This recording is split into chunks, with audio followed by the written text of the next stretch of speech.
hello, hello, hello. Guys, we have a great show for you tonight. No OBS, no music, just the facts, ma'am, just the facts. So, let me do a little bit of housekeeping. We've got, and I'll let you know what's going on here. We've got, I'm gonna get here my little bat signal there. Then we got to put out the bat signal here. All right. So, Vintage Mom, hello, hello. Hanani, hello, hello, hello. Guys, I have put together a six-part series for sellers. Let me back up. We're going to get to what we got here. We got a special game. We got a special co host we're going to be talking to today, okay? It is a buyer, and you're going to be able to ask your questions as a seller, like what is a buyer really looking for when they come on to Whatnot. This can give you complete insight as to what you need to do as a seller, because we may shop on here ourselves, but we're shopping in a seller mindset still. What does a buyer that has no investment in product or anything and strictly coming on this program, what do they have that they want to, what are they looking for? Um, what are they looking for when they are coming onto the app here? Okay, so you're a mod already too. Everybody's a mod. Okay, great. All right. So, well, all right. Welcome in. Welcome in. So a little bit of housekeeping. I created a six-part series, which is in the buy now. It is for you're not a mod? I thought you were a mod. It says remove moderator. You should be a mod. Let's remove moderator, confirm, and then let's try to put you back in. It still says remove moderator, Kim. What's going on with that? Are you sure you want to remove Kim from the stream moderators? Huh. I know she wants to mod, but I'm trying to mod her. Let me try this phone. A lot of moderator. Here we go. The computer was saying something different. Try. Is that? Did I give you privileges now, Kim? All right, perfect. Okay. So in the buy now, it's a six-part series, and I'm going to go over this after the interview. That is broken down into small bites, guys. Small bites. I feel as sellers, we give you too much information as a new seller that wants to come onto this app and start selling, and it needs to be broken down into, yeah, let's crawl before we can walk. That's what I've done in that six-part series. Okay, so it's $19.99. I kept it under $20. For your shipping is only going to be 78 cents. Anything $20 or above, it takes it to $3 and some odd cents. Since it's a digital download, I'm going to email you the stuff there. If you want to be the first ones to get the six-part series, it's a worksheet. I'm going to go over it with you after the interview, but I wanted to let you know about that. Also, I still have a beautiful bag. If you need a bag to buy, in the buy it now, it's a Grail, it's a Coach. Take a look at that. Okay. So, without further ado, Tony Mac, girl, thank you very much. And whoever purchases that also gets my spreadsheet for free. I'm going to go over the spreadsheet as well. It will tell you what your total inventory is and what your average cost of goods is, that you can start seeing what you pay average wise. Um, Maybe I should talk about that first, real quick. Should I get that out the way first, or should I just go right into the interview? Because the spreadsheet is badass. I have to admit it's badass. Do it first. Okay. So let me screen share here with you the spreadsheet, and I'll show you what I'm talking about. I touch on this a little bit every time I do a seller support show, but I'm not sure people wrap their head around it. And it's average cost of goods. Stop thinking if you're going to start selling and you're going to start doing this as a business, even if it's part-time, you want to do average cost of goods. I'm not going to show you my spreadsheet because I don't want you to know how much I spent in a year. But I put in some random numbers, and we can mess around with the numbers all we want to. But I will show you. Refresh this page. And we're gonna start sharing. And here we go. Start sharing, and we're gonna share this template right here. All right, y'all. I can't see the chat. I can see it on my phone. All right. So this is pretty big. Can I shrink that down? Let me get this out the way. Let me try to shrink this to the screen a little bit better. You don't see it yet. Nope. All right, we come here. I wish they would just do this where it will fit 1080, 1920.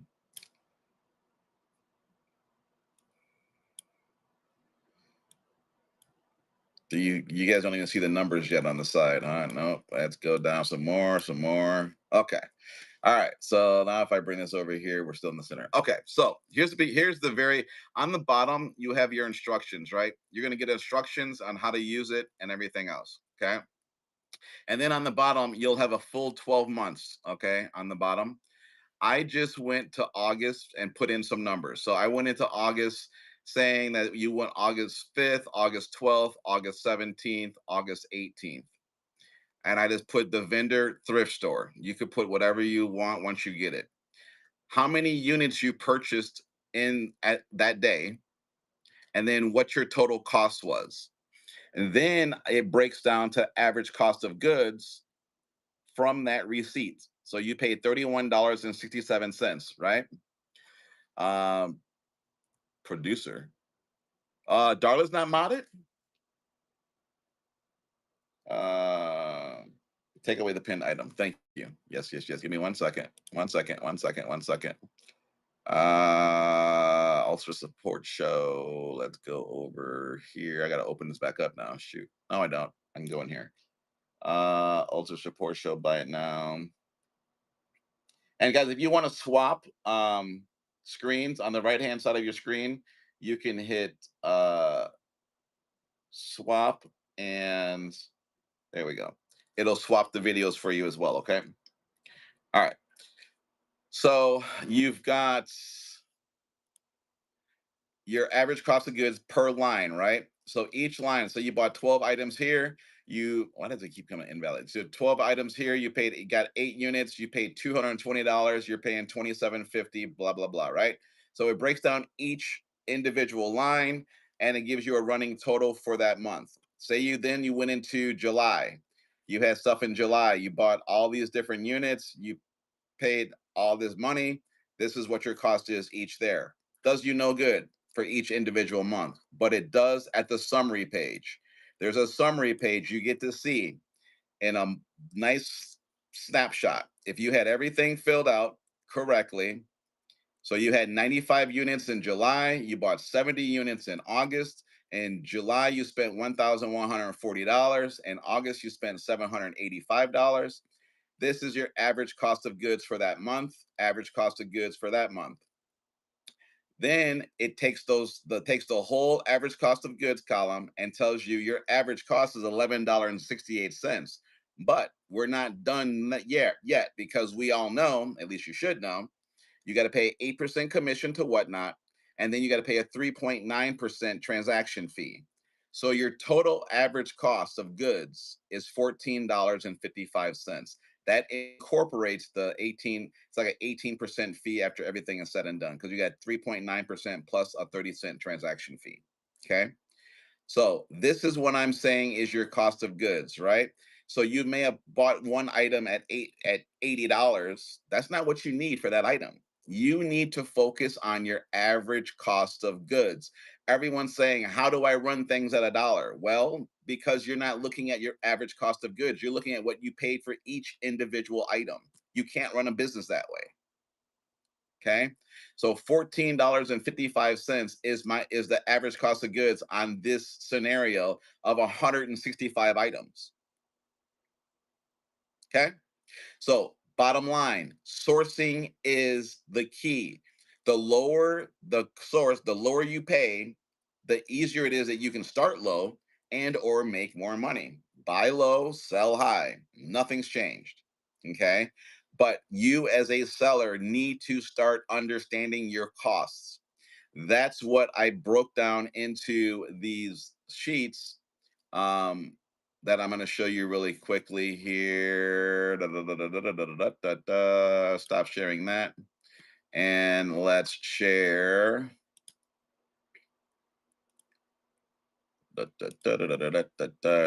Stop sharing. Then I'm going to show you the I'm going to show you one of the spreadsheets of the PDFs that I made. So we're going to share the entire screen now. Where's that? Start sharing. Entire screen. This is the screen we're sharing, and share that. Okay. So I've got I've got PDFs that I've made. Ultra Authentic Seller Support, Guide 1. These are all the 6 that are right here, okay? So you'll have selling a lot is not the same as making a profit, right? So use this guide before and after your show to decide what you can safely start an item at, what each sale really costs you, and and whether the show put money in your pocket. Simple language, simple math, better decisions. Start with your real costs. What does your item cost you? What are your selling costs? What are your show costs, giveaways, packing supplies, etc.? And then you've got a little breakdown that you can keep on track with that section of your first show. The dollar start test. A dollar start can create excitement. It can also become the final selling price. Before you tap start auction, ask one question. If this sells at the opening price, am I okay with that? If the answer is no, raise the start price. Then it gives you an example. You got to write down your item costs, add the selling costs you expect, decide the minimum profit you want, choose a start price that gives you room to cover those numbers. Item costs. This will be your average cost. Estimated selling costs, which would be whatever your selling costs are going to be for like packing supplies, what have you. The minimum profit you want, that's going to be your targeted starting price. Okay, a lot of good stuff in just in the very first volume. Okay, at the price of dollar starts are possible. Yes, that they very are. If you can have your average cost of goods below $15-20, you can really start things if you have the right room, and you got to see what the room is going to be like. You can start things where you're at. No worries, girl. No worries. So this is I mean 8-page, 7-page booklet for the first one, and then it goes through shipping without losing money, $1 start survival guide, show show numbers, giveaways that make business sense, build a better whatnot show. So this is a 6-part series that's all inclusive, all there for you guys to get into if you want it, if you're thinking about starting selling and everything else. Plus, for tonight's show only, because we got Connie as a co-host, a special guest, I will also include the uh, the tracker. Okay, the average cost of goods spreadsheet. The spreadsheet alone is worth $20. Okay, I'm trying to help people where I felt I needed help when I first started out over a year and a half ago. If this works for you, great. If you already know what you think you're doing, also great. So I'm just trying to give you guys different options, different things to go with. Okay, so that is in the buy it now.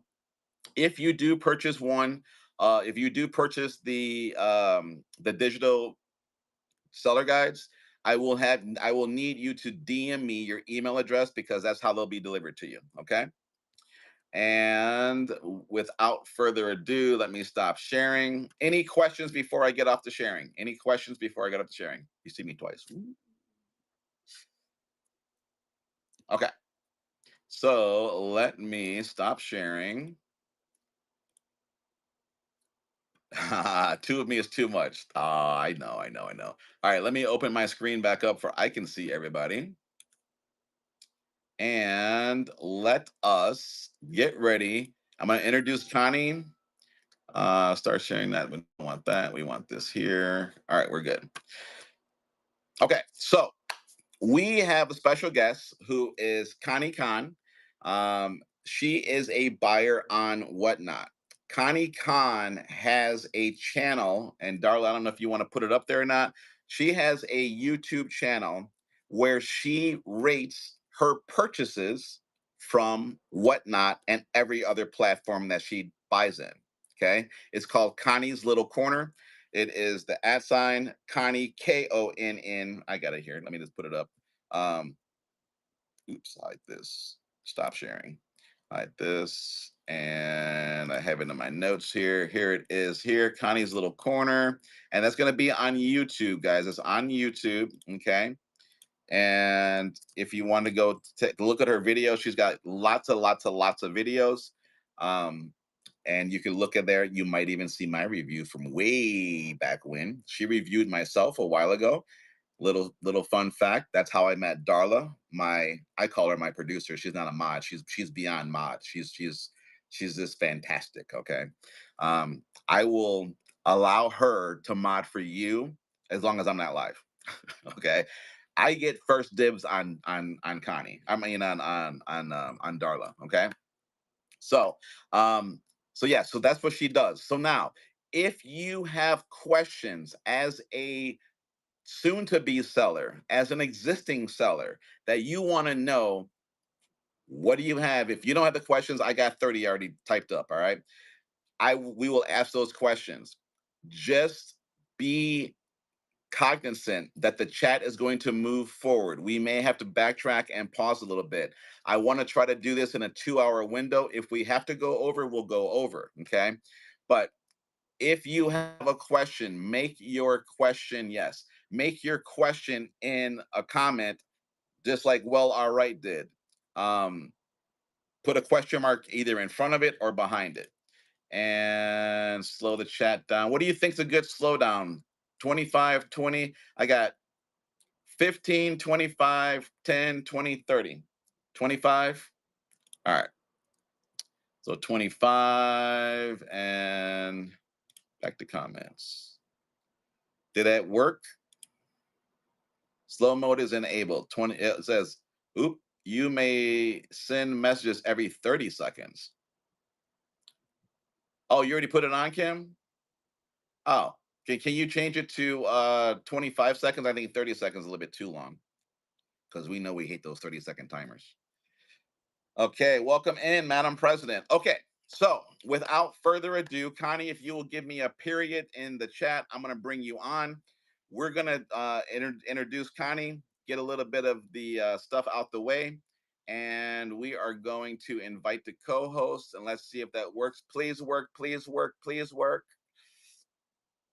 It's working. Connie, hello, hello, hello. All right, let me hold on. Connie, if you have me on a computer and your phone, mute the browser. Yeah, mute the browser. My browser's completely down now. Completely down. Completely down. It's okay. So it's off. So I'm echoing. So let me see. Hold on. Maybe my browser's not even open. Are you on Android or iPhone? Android, of course. Uh-oh. Can you open your browser and then turn up the volume on your browser and turn the volume down on your phone? I can. Okay. You just need to put a earpiece. That's called what Well All Right saying. I need to put an earpiece on? I don't have an earpiece, girl. I'm old fashioned. Yeah, she doesn't have if it's the host. Me? Earpiece?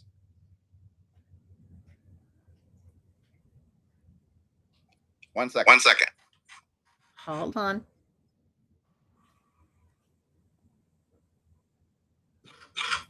Now you finally all get to see me. You've only seen my name. Hi.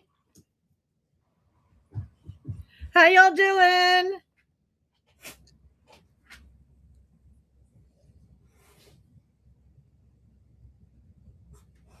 Hi, Dee. Hi, Kim. Hey, Tony. Hi, y'all.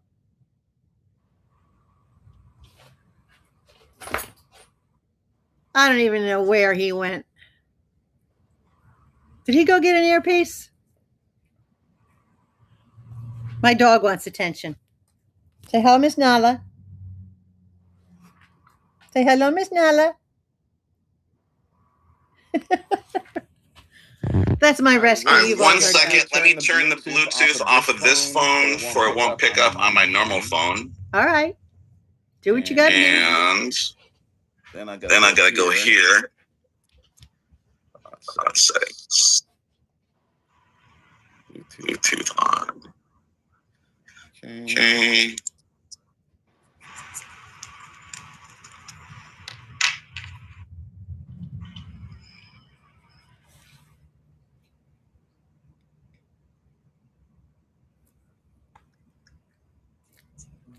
It's not picking it up. Oh, there it is. Oh, there it is.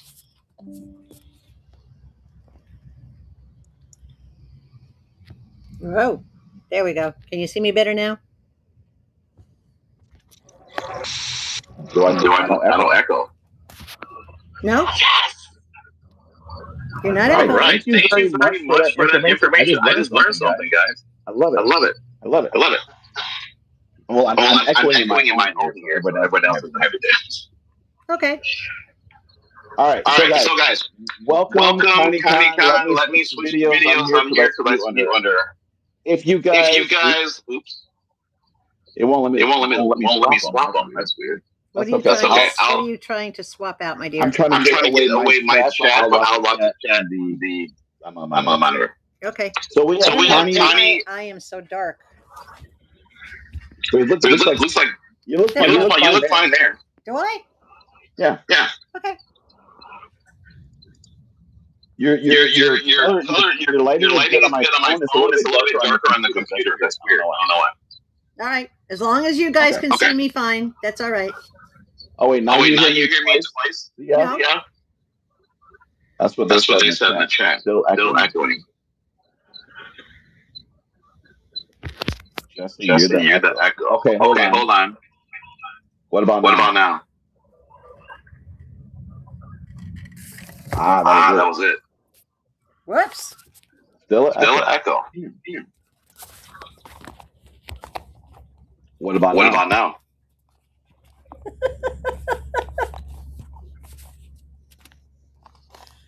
And then it's an Android thing. I don't know because if I went to iPhone, it wouldn't do that.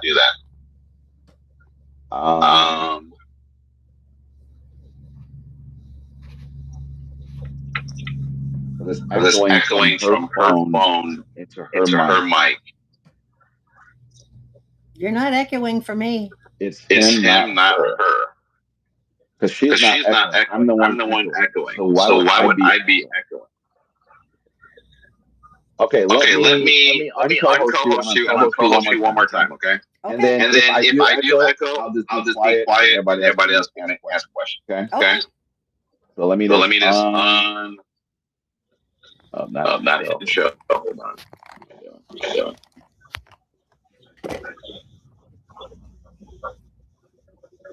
Remove co-host. All right, let's try this one more time. Now that I got my earpiece on. Darla, stop it. Connie, give me a period.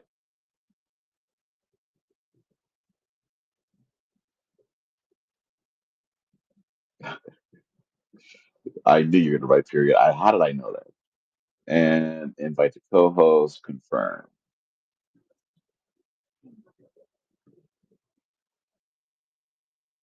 Are we echoing?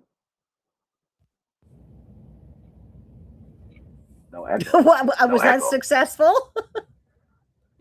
We're good. Are we good? I'll be quiet. Okay. So Johnny, introduce yourself. Get away. And chat. Put your questions in. Darla's going to and all the mods will be taking care of that. Well, all right. I'm gonna mod you as well too. If that's okay with you. And I'm quiet. Okay. Hi, guys. You all know me as Connie Con on Whatnot. I've been into a lot of your shops, bought from you, reviewed you. I've reviewed over 45 shops on Whatnot so far. I have been a marketplace reviewer going on 5 years. Every marketplace that you can think of, Temu, Shein, eBay, Posh, you name it. I've been reviewing them.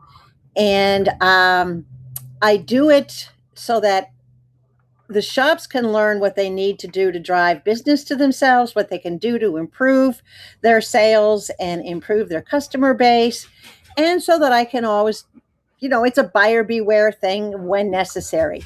So it's something that I absolutely adore doing. I will continue doing it. And I have gotten referrals from some of you asking me to review a particular shop on Whatnot, or a couple shops, which I'm in the process of studying. I do my homework before I review.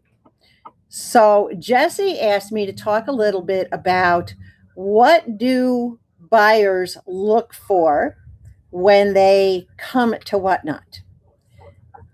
I'm going to mention just a few key points and talk very briefly about those. But I also want you to know, on my channel, I have nearly 4,000 subscribers. And a subscriber is similar to a follower on Whatnot, right? Doesn't cost anything to follow on Whatnot. Doesn't cost anything to subscribe, right? So my followers, my subscribers are very opinionated, and they do let me know exactly how they feel, especially when I refer them to Whatnot shops or I give them information about Whatnot shops. So let's start off with the pink elephant in the room. What are the pet peeves? What is the turnoffs versus what are they looking for and what's most important to them? The primary point of contention with a buyer, including myself, and I'm a big buyer, guys, $2,500 in purchases in the past 6 weeks, just from Whatnot. That's a big buyer, right? So the very first thing that I look for when I walk into a room is eye appeal. I am very visual, as most buyers are. We want to see things neat, organized, displayed properly, not thrown all over the floor, you're stepping all over them, that type of things. Everything in its place. I mean, it doesn't have to be showroom perfect, but it needs to be where I feel that my items that I'm interested in purchasing are okay to purchase, that they're not being manhandled and tossed around and neglected, that they're set and they're perfect and they're fine. So the first thing is being very visual, eye appealing. What goes along with that is not just the appealing of the background of what's behind you when you're showing things or what your setup is, but it's you as well. You're the front man for your shop, right? We take visuals off of you. Are you put together? I mean, you don't have to have makeup on and your hair doesn't have to be fancy, but are you put together? Did you comb your hair? Do you have a little bit of jewelry on? Do you have a clean top that's not smothered in pet hair or not full of tears? Yeah, I know. Your cat gets you, Jesse. I see that. Hey, honey, I've seen you in your bathrobe, so let's not go there. You can have a little fun with it. And, guys, I wear T-shirts a lot. If you've ever watched my YouTube channel, I live in T-shirts. But my hair is always done. I always have some sort of jewelry on, and I am known for my earrings, right? The hair is presentable. So that's part of your presentation is you. You're the face.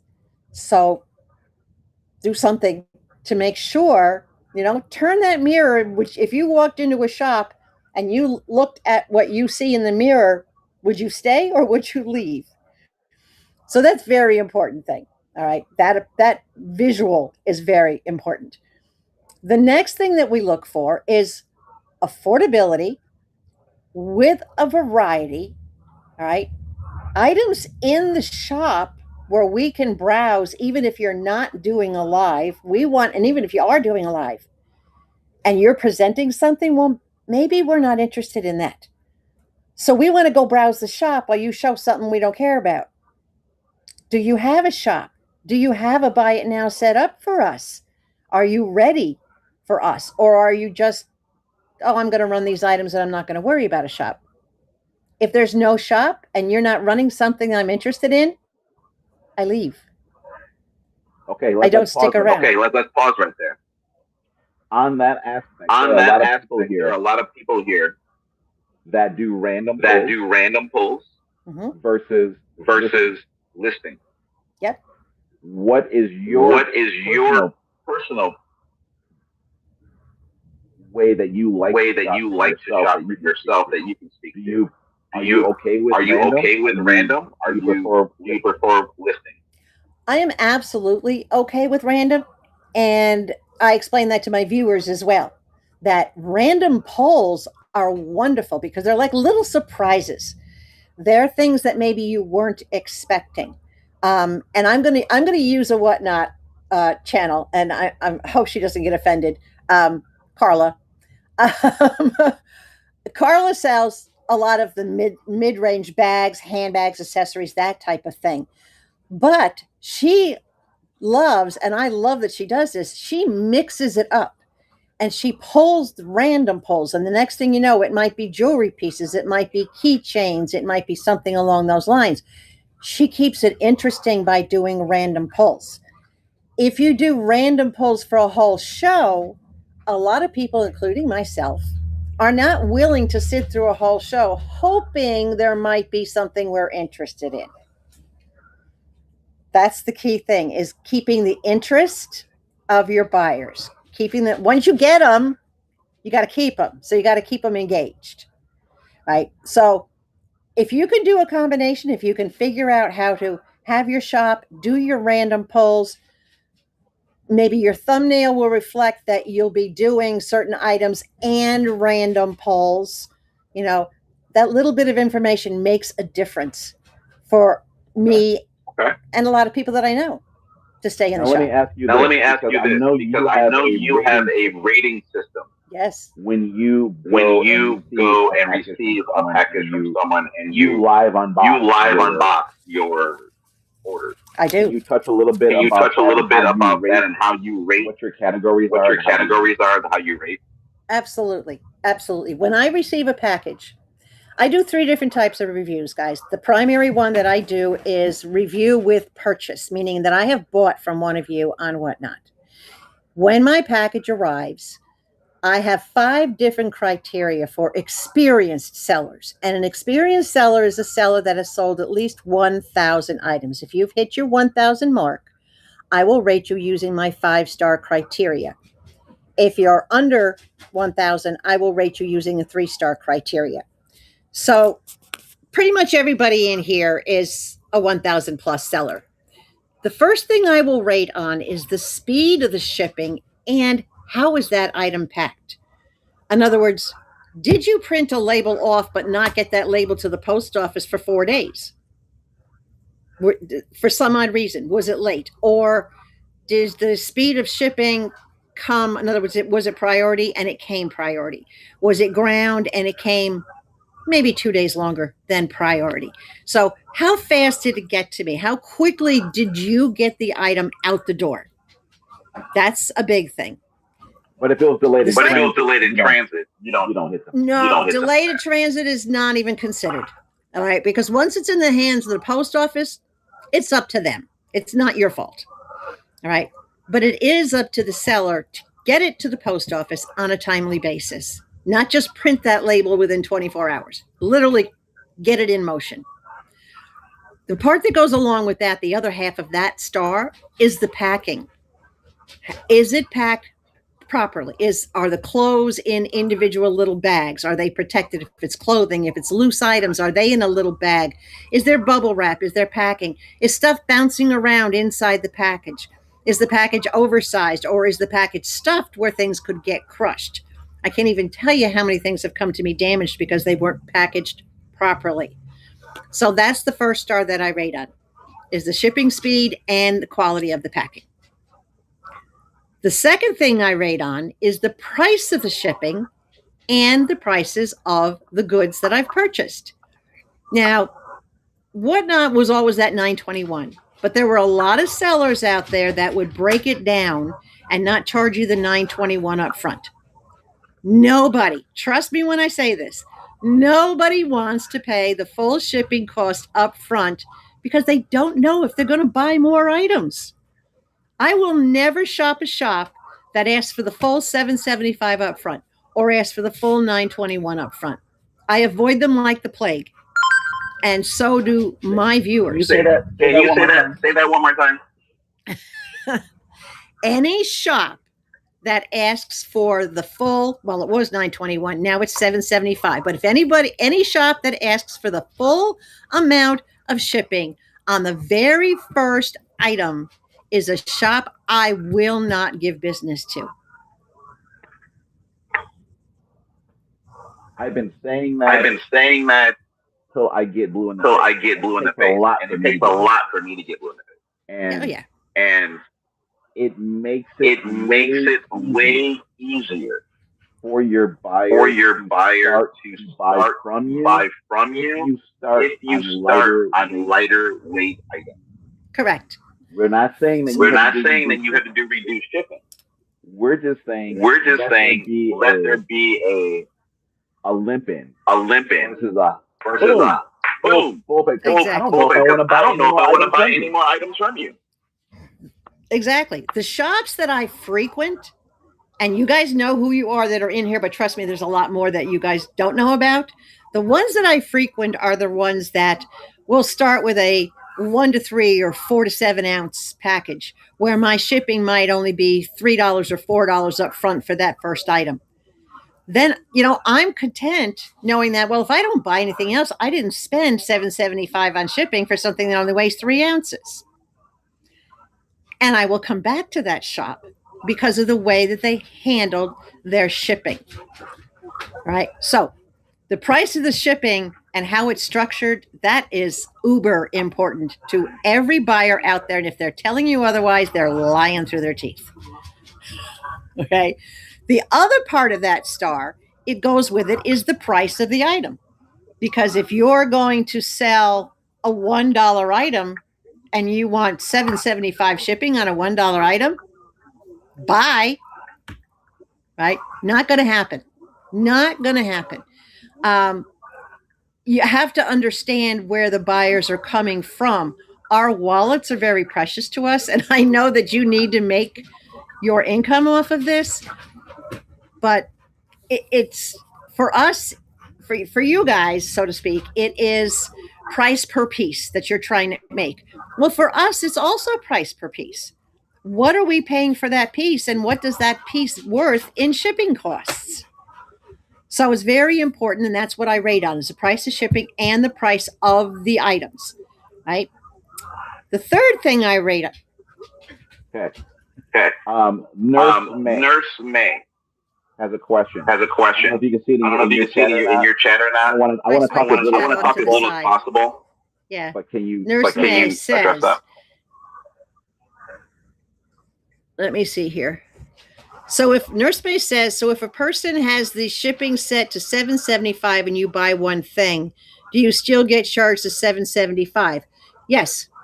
Unless you have it set for reduced shipping to where it's like ounces, we're going to get hit with the $775 up front. You can set your $775 at a max. If it's set to 1 pound. Right. If it's under 15 ounces, you'll be charged less than the $775. Right. But it depends on how the seller set. I've noticed since the new shipping, everyone has their weights. Completely off. I'm taking you through my house. Whatnot has their weights off.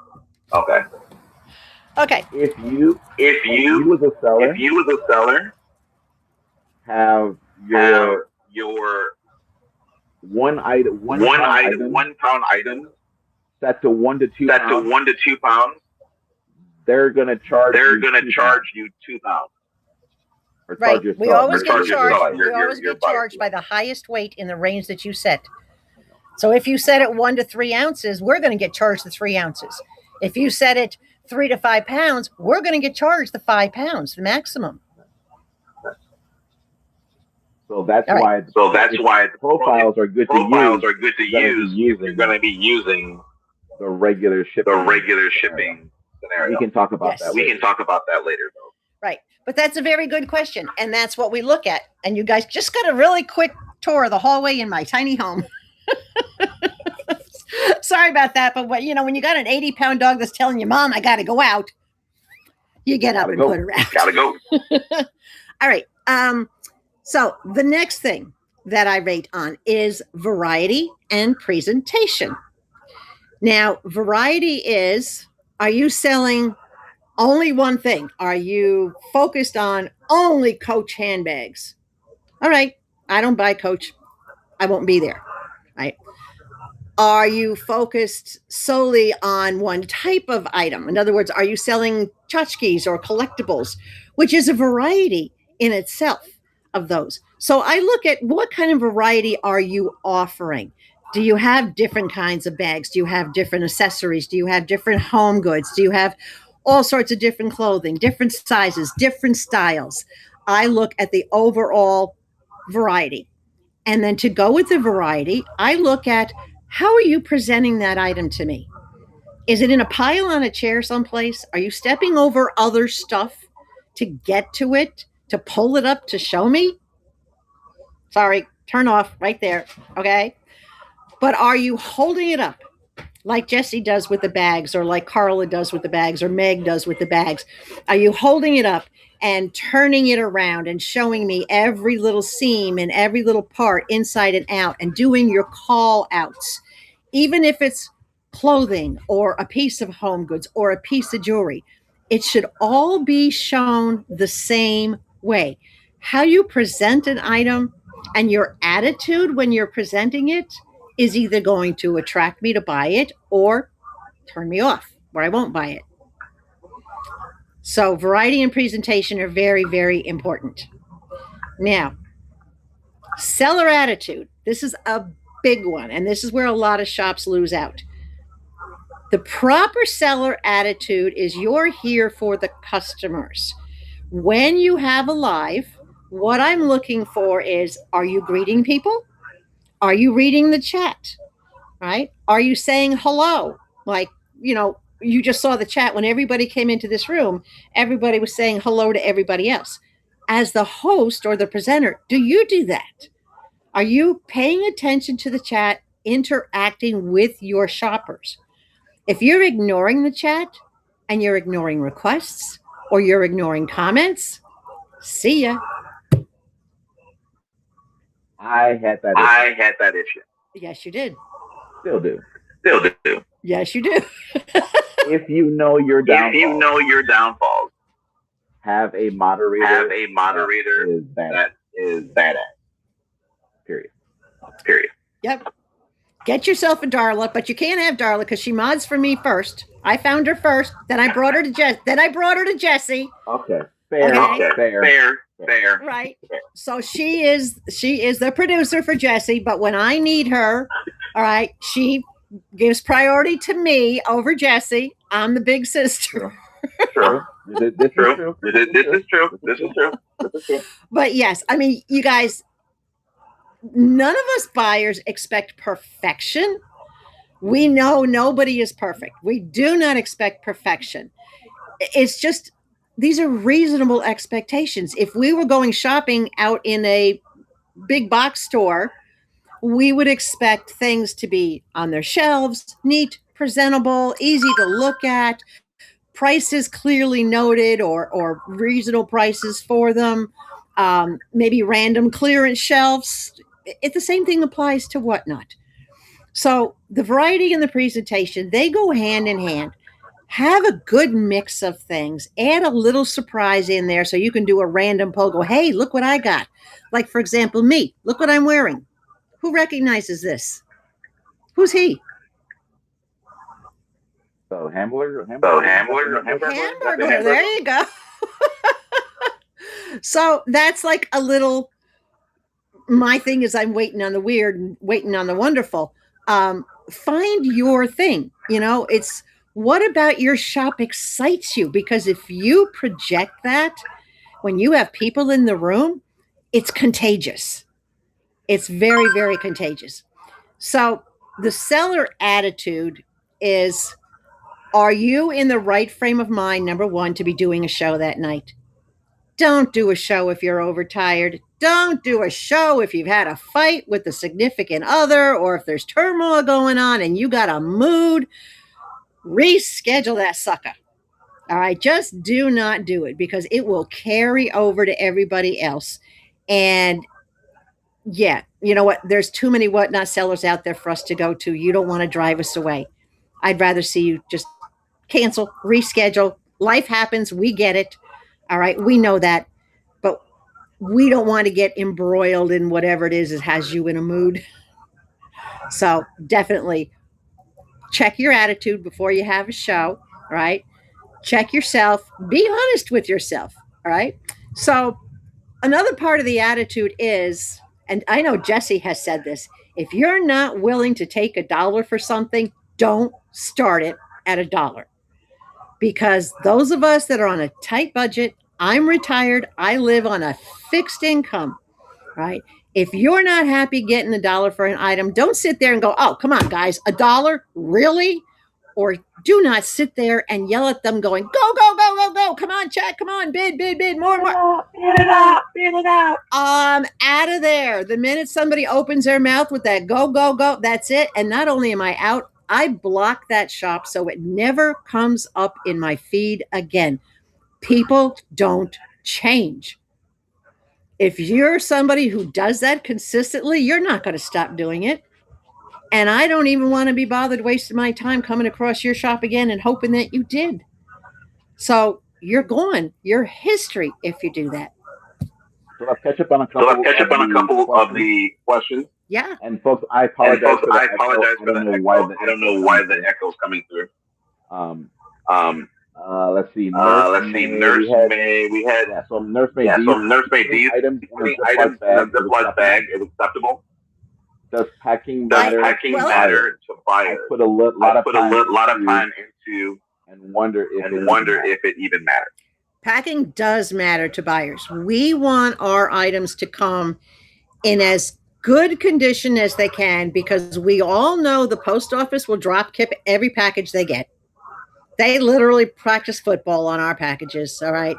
If your package can be dropped, and here's the rule of thumb, because I lived next to a postal worker for 14 years.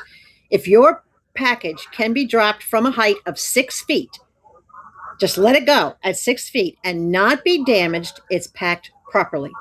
If it's not damaged, if it's not bouncing around inside, I don't care if it's in a Ziploc bag. I've received blouses in Ziploc bags. I've received things wrapped in paper towels, put in a Ziploc bag to keep them, within the paper. That's fine because that's securing the item. But if you have fragiles, you better break out the bubble wrap, right? Save all your shipping stuff that comes in. When you get your supplies, save it all. Keep everything. So, yeah, it is important. No, it doesn't have to be fancy bags. It doesn't have to be nice little pretty jewelry bags. Pack it tightly, pack it securely, stuff newspaper, whatever you can in between it. Close the box, shake it. If it moves, pack more packing in there. All right. If it's closed, if you have inexpensive tape, before the ones strap the tape on there. Yep. Make sure it's sealed properly. All right. And make sure the box doesn't have holes or tears in it because I've received packages where a couple of my items have actually fallen out in transit and I didn't get everything because the box wasn't taped over the holes or even from the inside taped. So that's part of the shipping. Yeah, Ziploc bags are fine. Don't worry about Ziploc bags.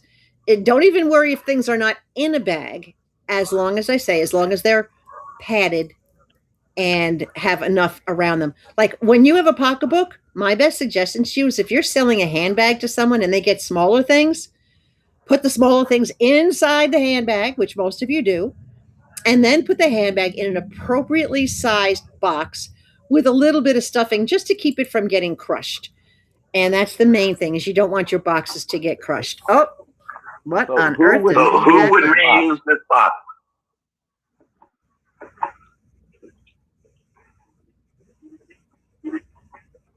Give me a 1 if you would reuse it.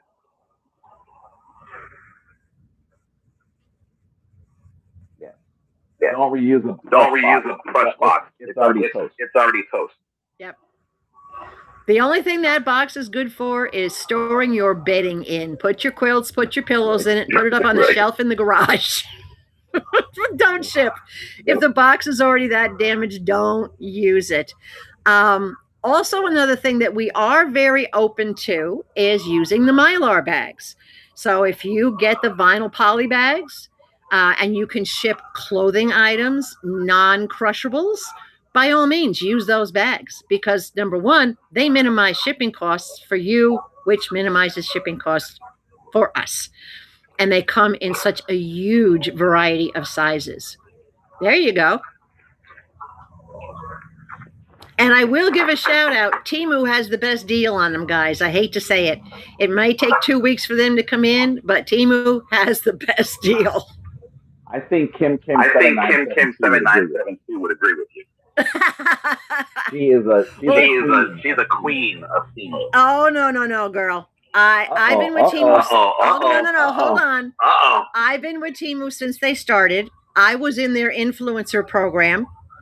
All right. I was one of their influencers. I wrote 13 different videos called Tips and Tricks regarding how to navigate Temu. Nice. Impressive. Okay. So, yeah. And I have something most people don't have is I have a direct contact at Temu. There you guys go. It took me a long time to get that, but yeah. So sorry, sweetheart, but you could be number two is fine. We're not talking about getting things from them. We're talking about products that you want to use for shipping supplies. Right. They may be horrible. We're not talking about them as far as you buying regular stuff from them, but getting your shipping supplies from them, your bubble wrap, your tape. Oh my God, I love their packing tape. That's what I thrive on that. Their packing tape, the bubble wrap, the poly bags, even the small bubble mailer envelopes, all those things. The best price you're going to find anywhere is there.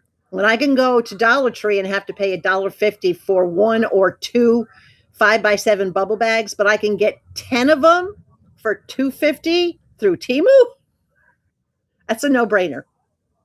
It's a no-brainer, guys. Yeah. At least go check it out, right? It doesn't hurt to look. All right. Let's go back to seller attitude unless we have any more questions. Let's see. No, we're not. We're not husband and wife sellers yet. This stream will be restreamed on YouTube. You can rewatch it. She's a buyer from ages ago when I first started. Did a review on me. Long story, you can watch the show back. But she's a great customer. We became friends.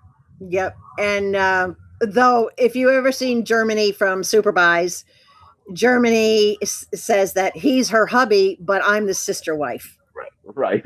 I'm the sister wife, but no. The closest Jesse and I ever got is when I was in Arizona. I literally lived one town away from Jesse, but I didn't know him then. Right. I was in the very next town over, but I didn't know him then. All right. And so the last question is Vintage Mom about random pools or items listing. We're okay with both of them, but have something in your shop that people can look at while you're showing something that they may not be interested in, but they can still go in your room and go look at what you have. Exactly. And that's part of the variety. Because if you're pulling a random pull, or if you're showing maybe a bag or something, I might want to go in your shop and look to see what jewelry do you have in there? What accessories do you have in there? What else might you have in there other than what you're showing me? So yeah, it's important to have both, right? Now, as far as the seller attitude goes, again, to wrap up on that, if you're not willing to sell something for a certain price, then don't start it at that price, guys, because we don't want you No, well, number one, we don't want you to lose money. That's not why we're shopping from you. Everybody's looking to get a good deal, especially with the economy these days. So if you run something for $1, you better believe there's a bunch of us that are probably going to fight over it. But depending on that item, there might not be anybody fighting over it. It might be maybe just me bidding on it. And I get it for $1, and I'm willing to pay that $4.68 in shipping because I know I just got a $10 item for $1, so I'm still under budget. All right. We look at that combined cost, but I don't want the seller to say, really? $1? I want to come through the phone at them sometimes and go, it's your fault. You're the one who set the price. Now, I will play devil's advocate. I've ran items thinking I'll start it for $1. No way this is gonna sell for $1. To spur more bids. That's a gamble that you as a seller have to take. That's right. If it goes for $1 and you're upset, keep looking in that camera. See yourself. Because you caused it. That's exactly right. That's exactly right. But also know in that instance that as long as you're not showing any grief to your buyer that you didn't get more than $1, a lot of shops I go into, like with Jesse, if he tries something for $1 and that's all that goes, he'll say, good grab, and he'll just move right on to the next item. All right. That's part of having a positive attitude. Right. So you have made a seller, you as a seller have made a buyer a very happy person. And guess what? That buyer's going to come back over and over and over again because you made us happy. And we know we're not always going to get that dollar deal from you. And we don't expect to get that dollar deal from you all the time. But that possibility is always there. You've got us intrigued now. You've got us on the hook. And that's a good way to get us on the hook. So don't be upset if something only goes for $1. If you really wanted to go for 5 or 10, then start it for 5 or 10. And if nobody wants it, negotiate, offer, say, hey, all right, you didn't like the price. Do you like the item? What price do you want it for? You might get a buyer, or just set it aside and move on to the next thing. Don't even discuss it. Right? If you kind of have to read Tony Mack. No. Tony Mack says, I don't know how many things I didn't even want. But I couldn't stand thinking go for $1.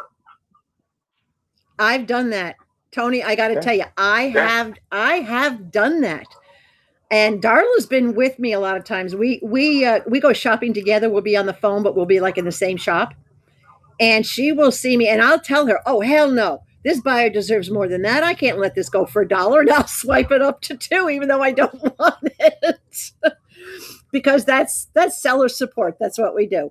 Queenie just asked, what's the best recommended time setting for $1 starts or the low start? Are you talking about? Before you answer that, I want to pull the room.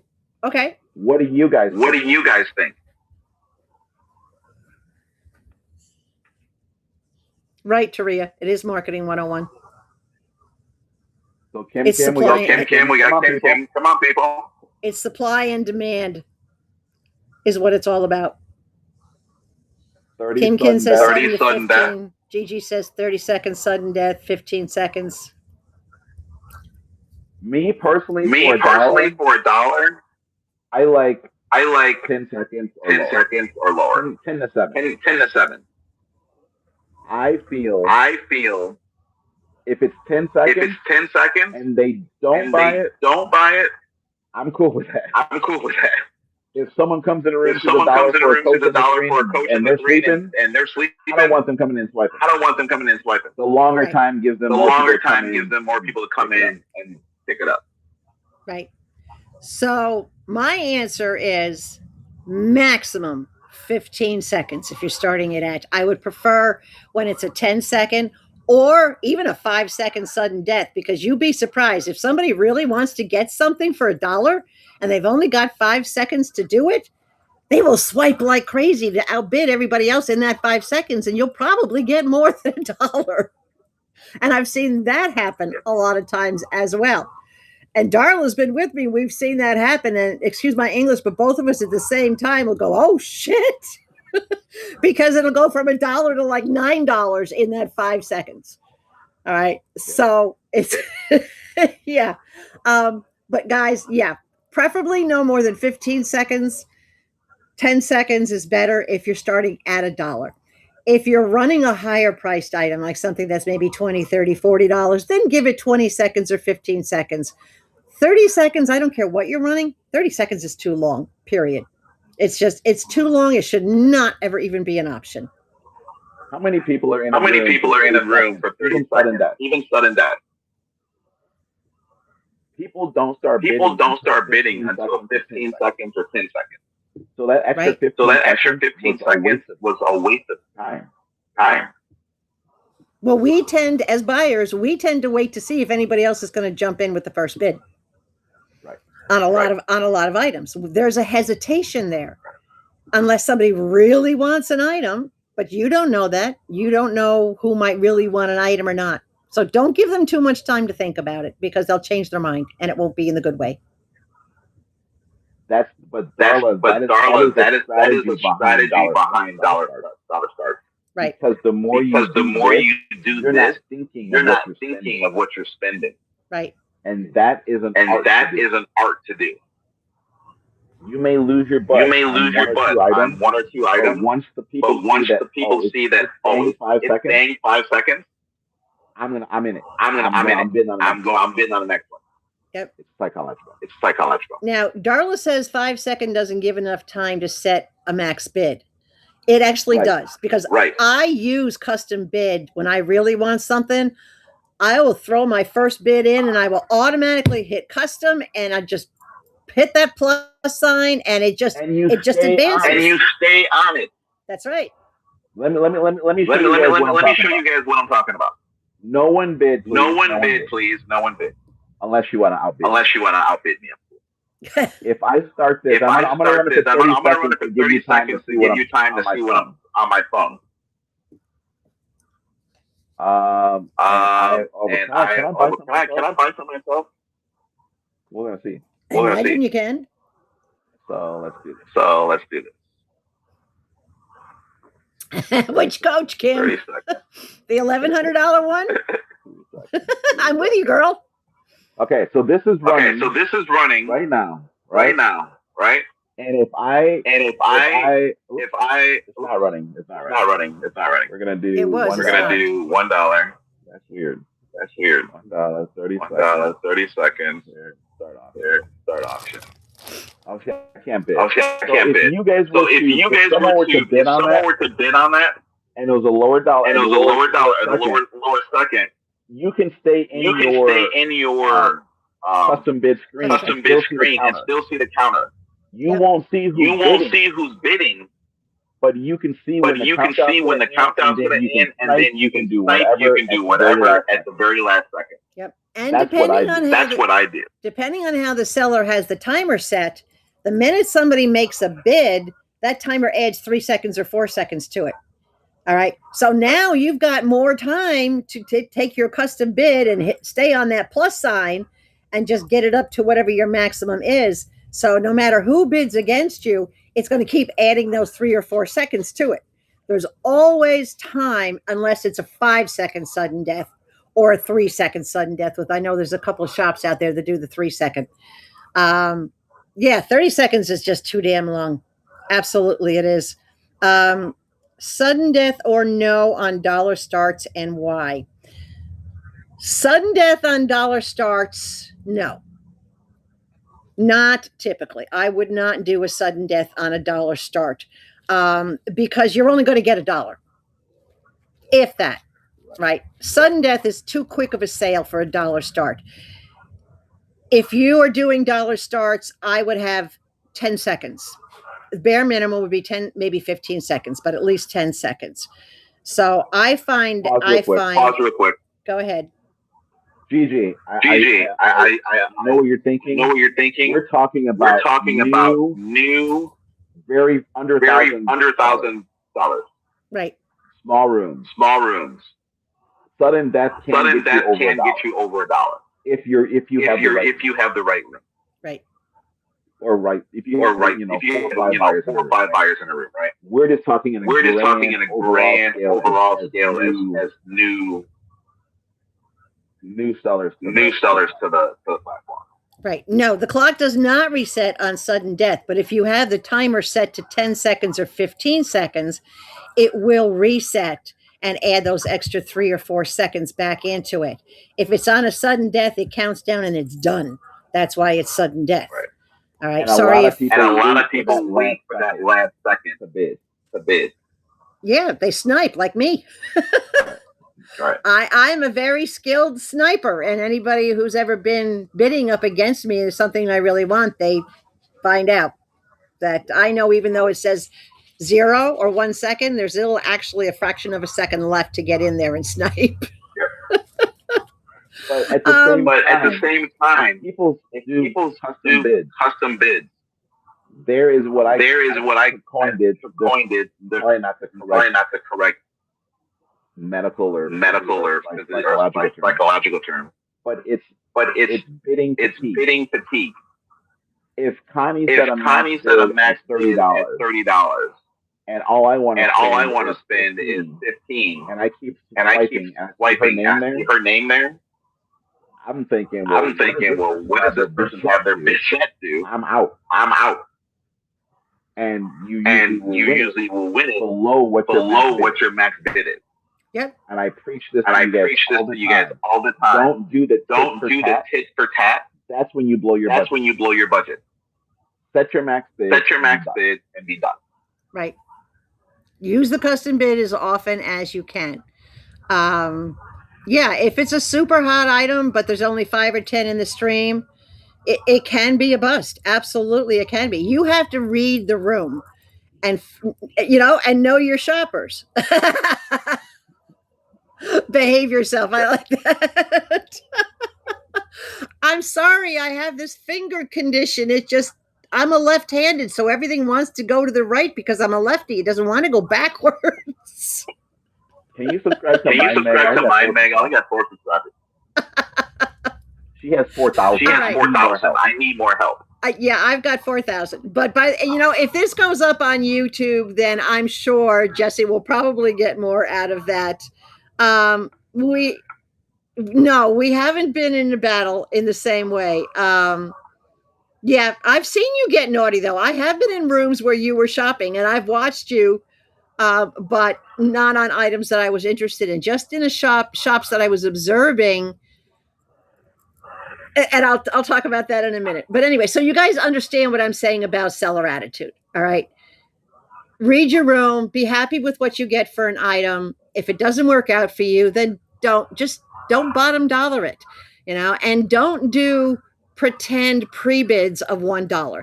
If you set up pre-bids, when we see a pre-bid as a buyer, we expect the opportunity to be hold on, Jesse. I know you're going to disagree with me, and I'm going to cover that. I agree with you. I 100% agree with you. If you have pre-bid set up, and let's say there's a coach in there that you really want $20 for, that's your price, but you have a pre-bid set for $1 and people bid on that, put a pre-bid in for $1. You better run that sucker for $1 and not say, oh, okay, I got some interest in it. Now here's the price, $20. Let's talk about that, please. If you want to get interested in an item, honest interest, put the pre-bid at $20 or put the pre-bid at your bottom dollar. Maybe it's 12 or 15. That'll generate interest and then start it at that price. Go ahead, Jesse. So that's like me putting a $1 pre-bid on a $1,000 bag. And saying, I thought you guys would get to at least $700. So let me start it for my price. The psychological takeaway that you just did for your buyer is profound. Right. They are under the assumption because there is no reserve on the app.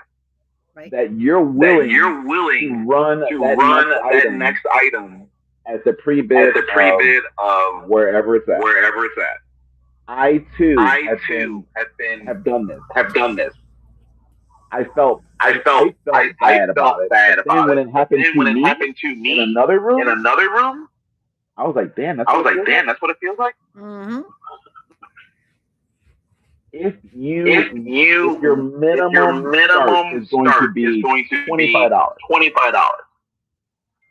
Don't wait for your pre-bids at $1 to get $25 and say you got one pre-bid. Run it. We hear so many people saying, "Come on, chat, pre-bid. Set your damn price. Right. Yep. Set your price. Make sure that you are accurately reflecting what you're willing to accept from your buyers. Having a pre-bid in your shop at $20 is no different than pulling it out as a random poll and saying, my price is $20 and running it at 20. All right. So if you're going to do 20 pre-bid, then you better do 20 if it was live, or if you're doing $1 live, then that item should be at pre-bid at $1 if you put it in the pre-bids. Okay. You don't want to drive away your customers. Exactly. And that was the next thing. That's the next thing, Tony, that I was going to cover. A lot of people, including myself and the majority of my viewers, will not do a pre-bid on a high-priced item. We want to see that item. In other words, Jesse, pull out that coach, show me the whole coach and say, okay, this is in my shop for a pre-bid. Now you've seen it. Now I might be willing to do a pre-bid because I've seen it. It's been presented to me. Or what I started doing is I will pin the item, start showing it. And while I'm showing it, saying you get some pre-bid, now that you've seen the condition, and then it gives me a better understanding how many people may want that item.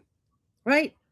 So if it's been shown, if Jesse has held it up and shown it and everything else, and then he says, okay, it's in there for pre-bid and nobody pre-bids on it, he has to make the decision. Does he want to lower the pre-bid amount? Or does he want to just let it ride until maybe the next show and somebody else will be interested in it? You may have to change your mind from show to show to show to show, or moment to moment within a show to flex for your group. And sellers asking the chat who is interested in this item. Give me hearts in the chat. Give me this, whatever.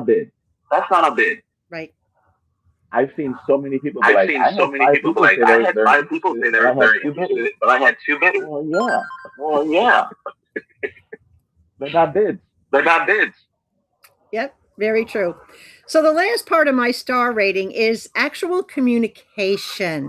And I don't mean just reading the chat and responding to the chat.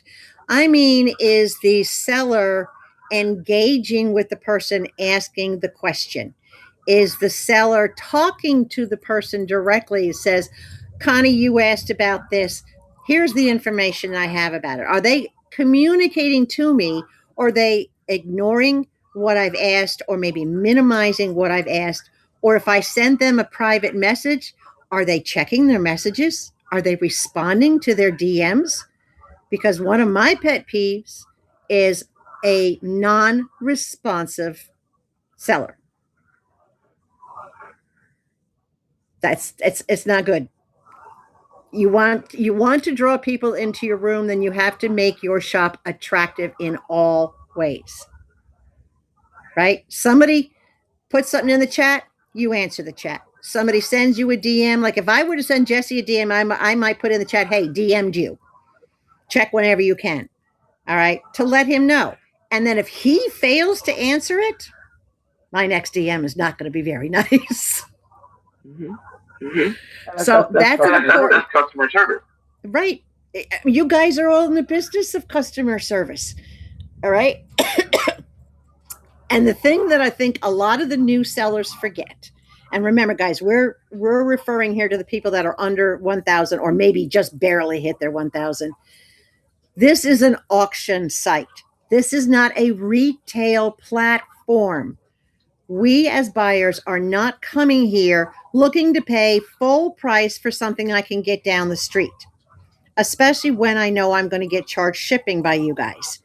All right. I don't want to come in and look at an item that's for $20 and you have it at $20 or at $18. Auction sites, by their very nature, should be no less than 40% below retail. Keep that in mind. If you do the comps and you find a retail item out there is $20, then you should be asking somewhere around 15 is your max price. Take 40% off. That's your max price.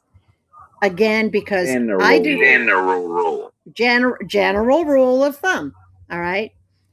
Not everything is going to be sold. Not everything should be sold at a retail price. But what you'll notice is that when your buyers come in and they see that, oh, I can get a discount on this item as opposed to going down the street to get it, even with the shipping, it's going to be cheaper for me. I'm going to bid because I want this item and it's more affordable at your shop than it is down the street. And I'm supporting a small business by doing it. Let's see. Tony says, isn't that hard in the middle of a live to answer everything? No. When you set the timing, when you're doing a live, girl, if you need to stop and say something, you stop and say something. Because you know what? The whole chat is listening to you. And maybe they didn't ask the question, but they may want to know the answer. So it's definitely not hard. I'm gonna give you. I agree with you. Depending on what the subject is.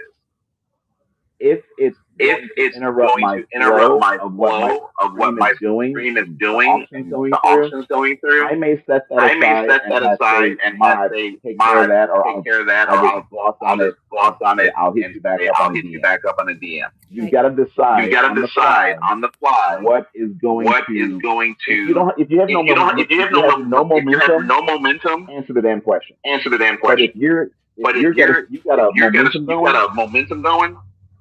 Me personally, I would hold off on that answering that question. Let your mod answer it. So it all depends on the situation. It doesn't matter how small your shop is, right? Or how big your shop is. Make sure you always have a moderator. If it's somebody who comes into your shop on a regular basis, say, hey, can I mod you up so that you can help answer questions? It's a blessing to have a mod. When I first came across Jesse, I was moderating for him. And then I brought Jesse. Then I brought Darla in, and then Darla took over moderating for Jesse. So make sure that you have a mod. It's not hard to get one, but you're right, Kim. It is your job as part of communication and seller attitude to answer those questions. That's what's going to make people respect you as a seller. They're going to acknowledge you as that person of authority and that knowledgeable person who can answer their questions. Queenie's question, recommendations on what items to offer as an auction versus buy it now. Is there a price cutoff that you would suggest? As a buyer, all right, items that you auction versus buy it now, items that you auction are items that you are willing to take your starting bid for. Items that you do buy it now are items that you only want that minimum amount for. Because remember, a buy it now still gets auctioned. All right. Or not a buy it now, but a buy it now is, in other words, you've set your price. If somebody buys it, it's gone for that price. If you do a pre-bid, that pre-bid will still get run auction style. Once you go and say, okay, I'm going to run my pre-bids, but it's going to start at whatever pre-bid somebody put on it and either stay there or go from there. So my recommendation as a buyer is don't auction off anything at a value that you're not willing to take that starting price for. Anything that has a fixed value that you will not sell for anything less than, put it as a buy it now. You can always change your mind down the road. If the buy it now doesn't work out on that item, you can always switch it over to a pre-bid or just as a random item. Does that help, Queenie? And buy it now. Hopefully. Also will be your area where maybe an auction item that you're asking $45 for. Someone says Bennett because I want to use Pharma or Affirm. You put it over there. Right. Okay. So those are the 5 things that I do a deep dive in when I get a package. The speed of the shipping and how it is packed. The price of the shipping I was charged. Was it broken down?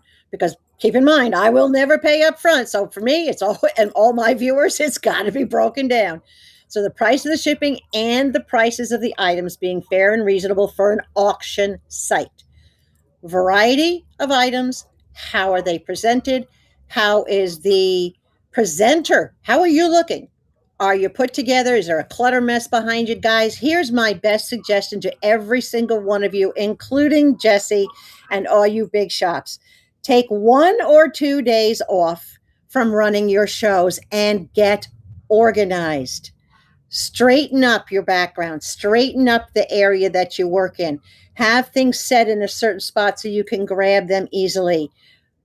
Buyers do not want to see a room that looks like a hurricane. We don't want to see products sitting on a cement floor of a garage or a workshop. Are you calling me out? Are you calling me out? I did.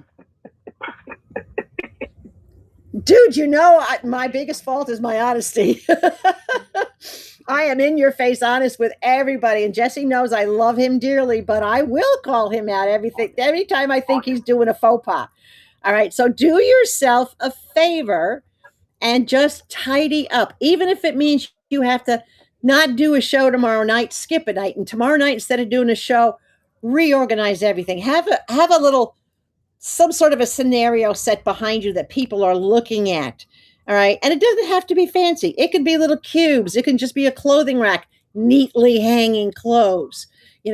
Have your items that you want to present for the show ready to be presented. Right. I just came off of a 2-day weekend.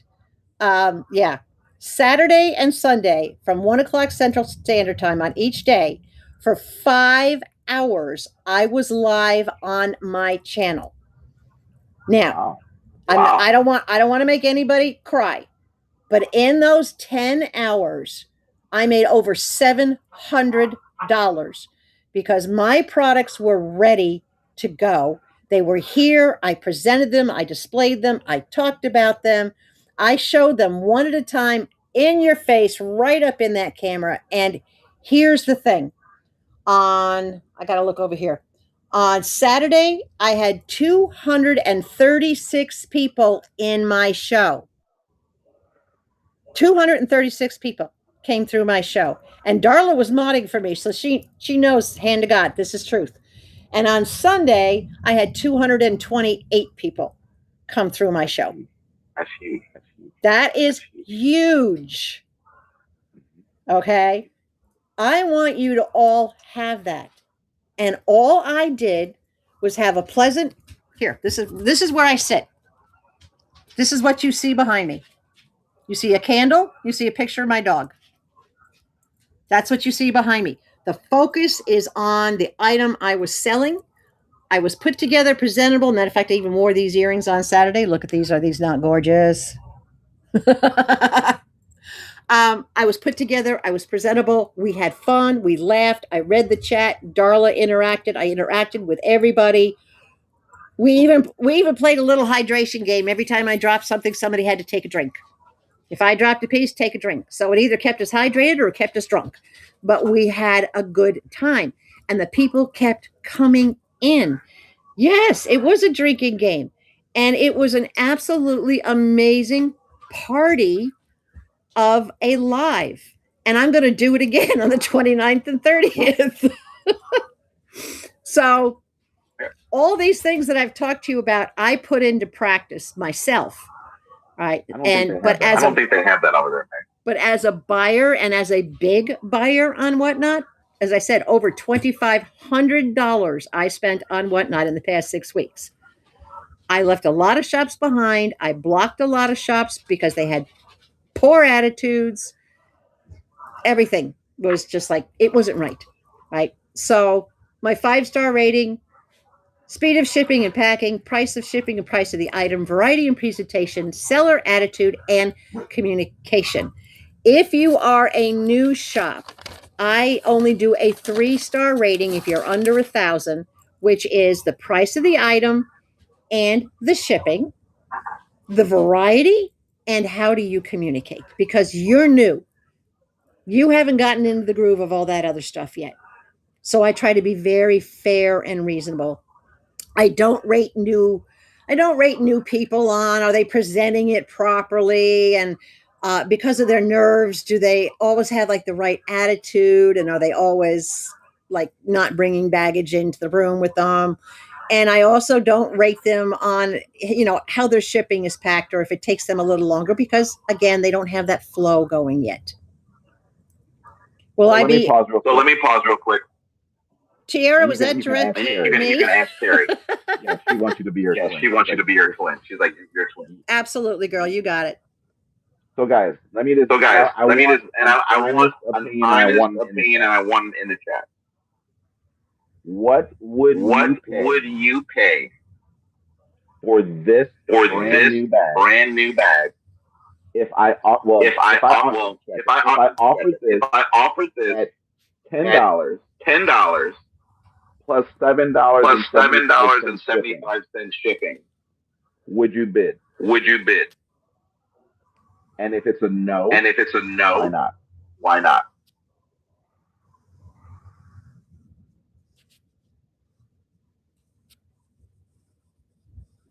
So let me show it to you. Brand new bag, crossbody strap 1.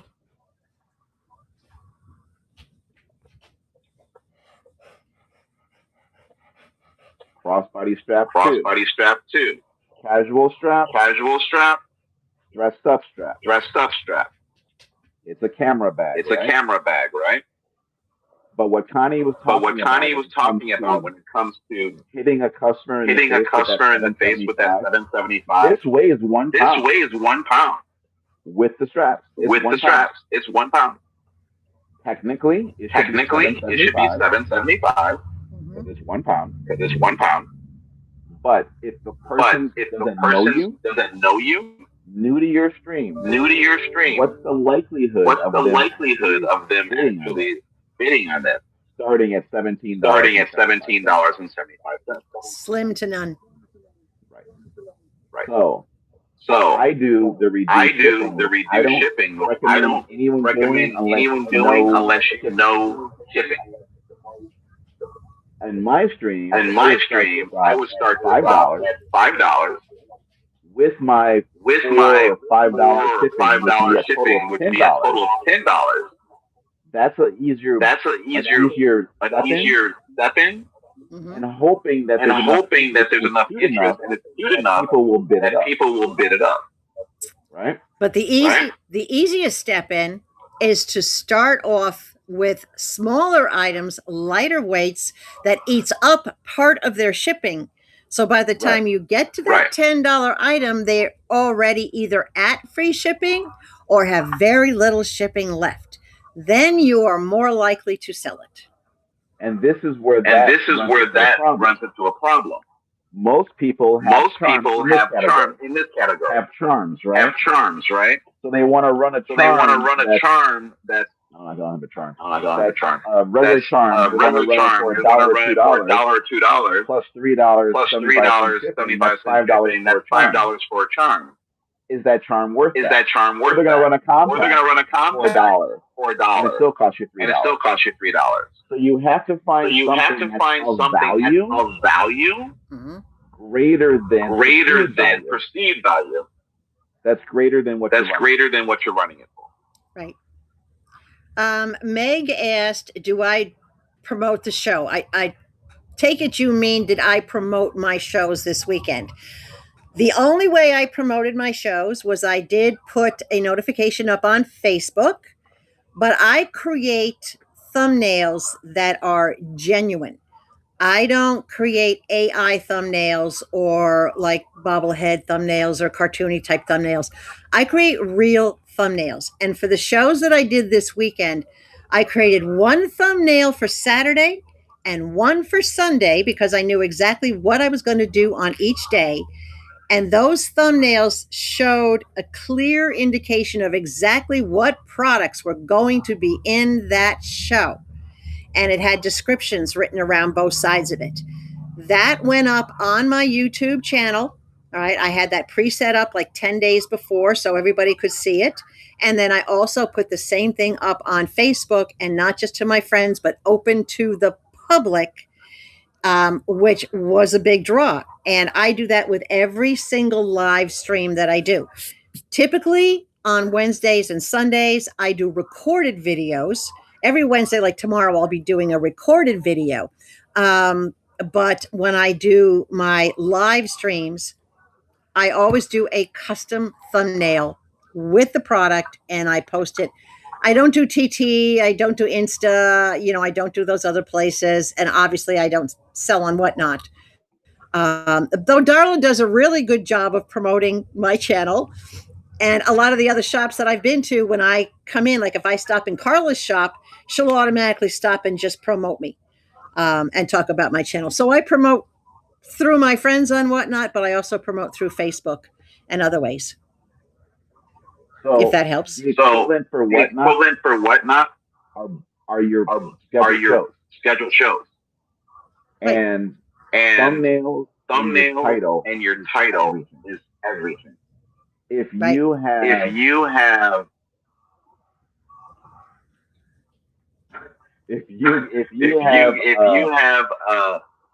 a batch of coach that came in, you want the actual picture of that bunch.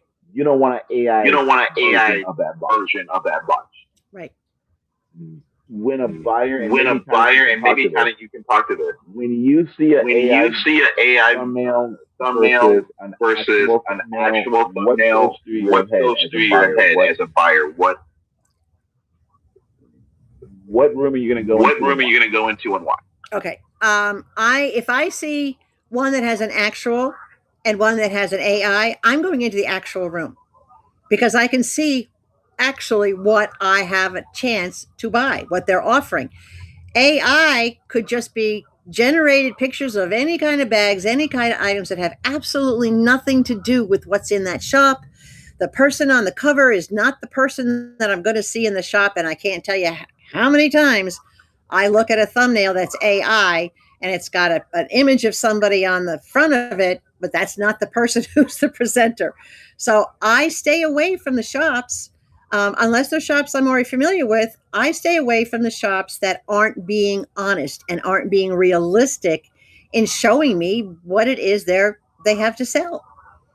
If you're doing something like with Ultra, when he does Ultra Studios, Ultra Authentic Studios, that's okay to be AI, all right? Because that's music creation. It's a customization he's selling. It's not a pocketbook or a belt or a strap or something along those lines.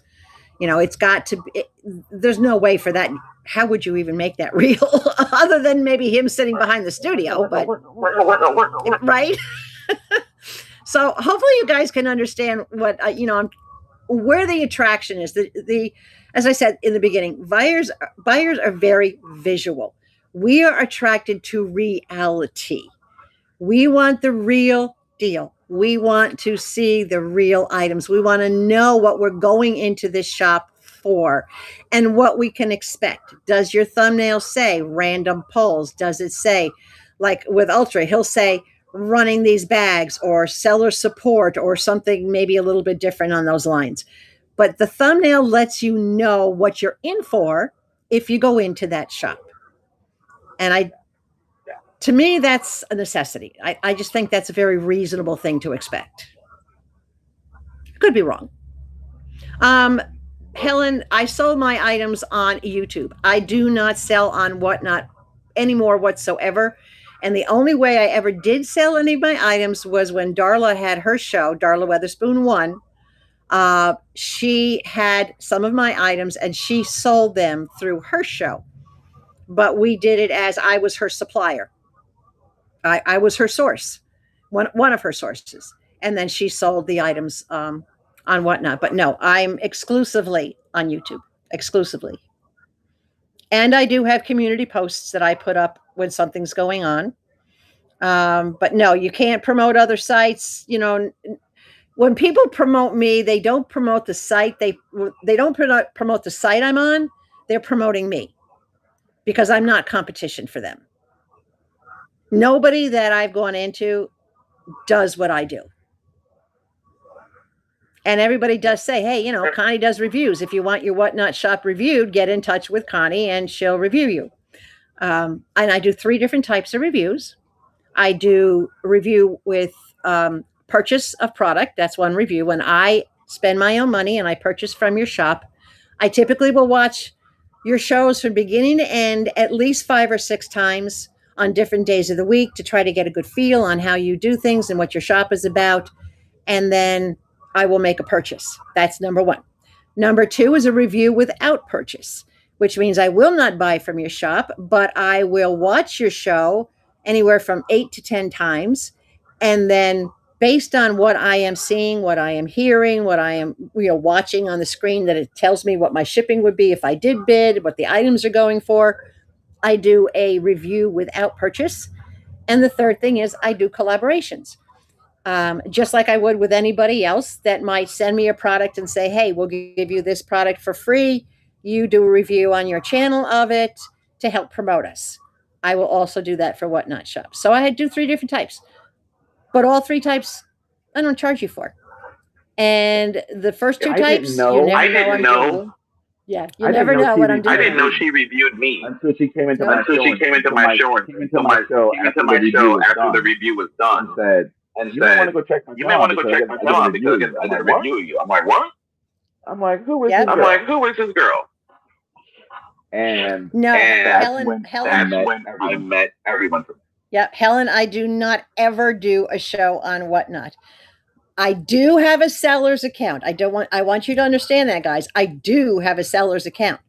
So I am very familiar with all the rules and regulations that you guys have to follow and all the changes that are coming up, and which is why I can talk on it, because I have all of that information. Let's see who has this.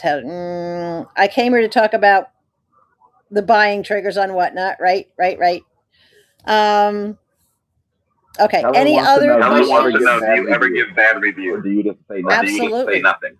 Oh no, I've given I'll give you an example. I won't name the shop, but a couple of months ago in May, I purchased from a shop, and even doing the purchases was a struggle. There was a lot of problems where there was an item listed at 9 ounces and I was actually charged $9.97 shipping for a 9-ounce item. And of course, I scrutinize how the shop is set up, how the Buy It Now is set up, how the pre-bids are set up. And when I got my items, this particular shop was a disaster. And my final rating when I went through everything was 1 star. I will always be bluntly honest. Well, that buyer, and I'm going to tell you, this is a risk. Say that one more time. Say what one more time? You'll be bluntly honest. I will always be bluntly honest. Always. I will give the review that you have earned. And I always explain why I'm either taking away a star or taking away a half a star. I always get very, very detailed as to how I come across with my ratings. Well, I will take it a step further and tell you that this person that I gave a 1 star to watched the review. And he was so angry, he went off platform, used my address, and sent me a nastygram via certified mail. No way. Oh, yes, way. That takes balls. So when it came, and of course I have informed delivery, so I knew it was coming. I saw the address. I knew exactly who it was coming from. I called the police as soon as it got here. I didn't open it. The police took a picture of it. I took a picture of it. And at the behest of the police officer, I was told, probably best you don't open it. Send it back to him, But they contacted the police department in his location, and he got a knock on his door. Yeah.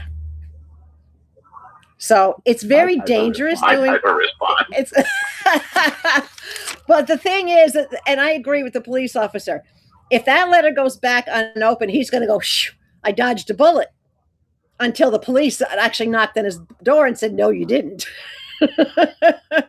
Because you could see through the envelope, you could see what was written. And that's why the police officer said the fact that he went live.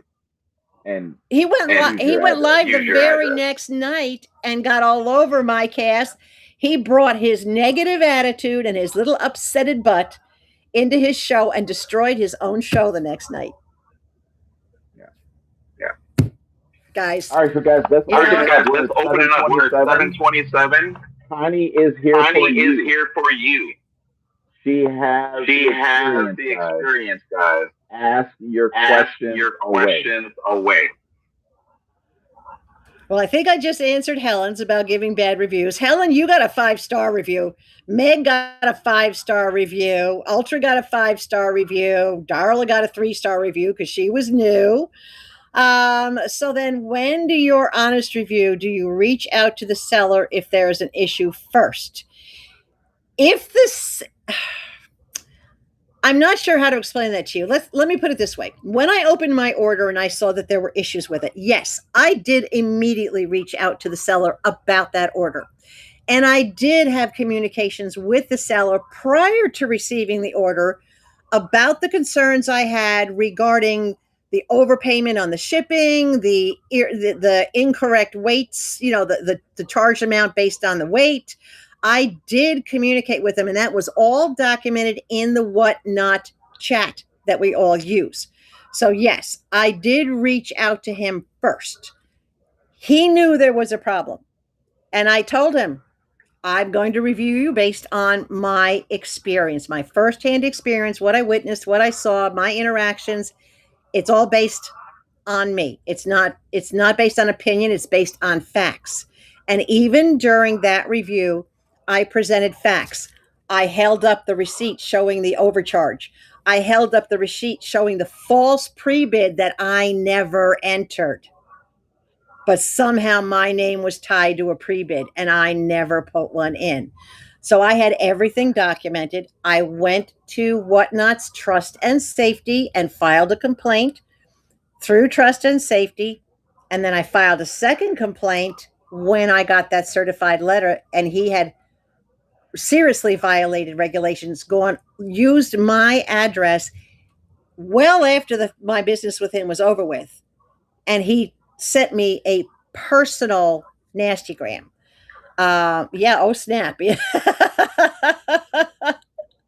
Oh snap. Some people are. But yeah, I did everything I could to work it out with him first, to try to resolve it, to keep him informed on exactly how I felt.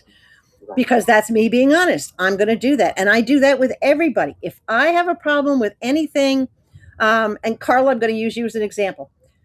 I had gotten an item and it had a flaw. So before I did anything, I sent a message through the Whatnot chat to Carla, explaining to her, but basically saying, you know what, it's no big deal. It's still usable. I just wanted you to be mindful so that you can check the rest of your inventory and look for that same issue. Because that's what I do. I will try to protect the sellers as much as I can, but when you have a seller that shouldn't be a seller, then they get what they get. Okay. Do we have any questions in regards to a buyer's what they're looking for? If you're asking a buyer about your shop. Let's get away from the highly strained. But let's get back to what we've got time for. Any seller has questions as how to get other buyers into their shop. If not, I will go to my question. Uh-oh.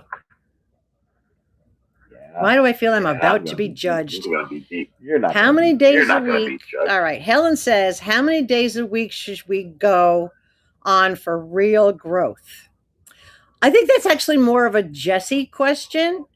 I know for me, I try to do 2 to 3 days a week for my personal channel and what I do, but I think Jesse can speak better for whatnot. Consistency.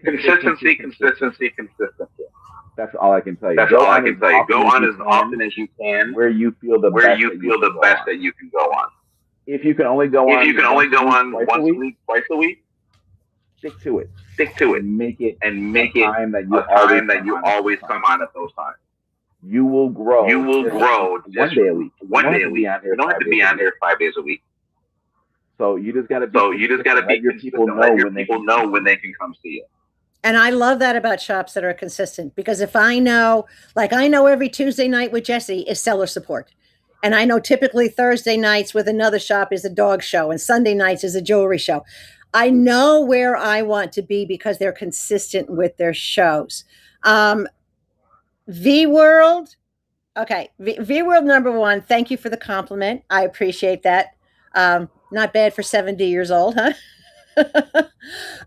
But yes, personality does matter as much as the products do. All right. If you are very flat and going, running, if you have no life, no spark in you, then don't be on Whatnots. You don't have to have personality plus. I mean, you don't have to be over the top and out there like I am and like a few other people are and all bubbly and wild and that. Have some sort of a personality, but just be consistent with your, like Jesse, he's just chill. His personality is just, I'm here for you guys. I'm here to do this. This is what we're going to do. He'll laugh. He'll joke around. Mama in the background will joke around. You don't have to have a very flamboyant personality. Just have a personality. Like Faded Flamingo, she needs the explicit button on her show. And that's her audience. If that's not you. That's not you. Just be you. But if you want to get excitement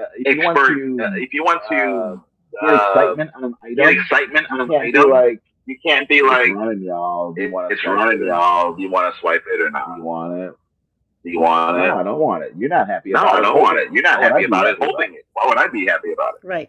It'd be like me with this piece, with the Hamburglar. All right. Let's say I wanted to sell him. If I just held him up and say, okay, guys, here's the Hamburglar. No, wouldn't sell. But instead I hit it up and go, guys, look what I found. I got a Hamburglar. Can you believe it? I found a Hamburglar. Nobody has one of these, but you could, right.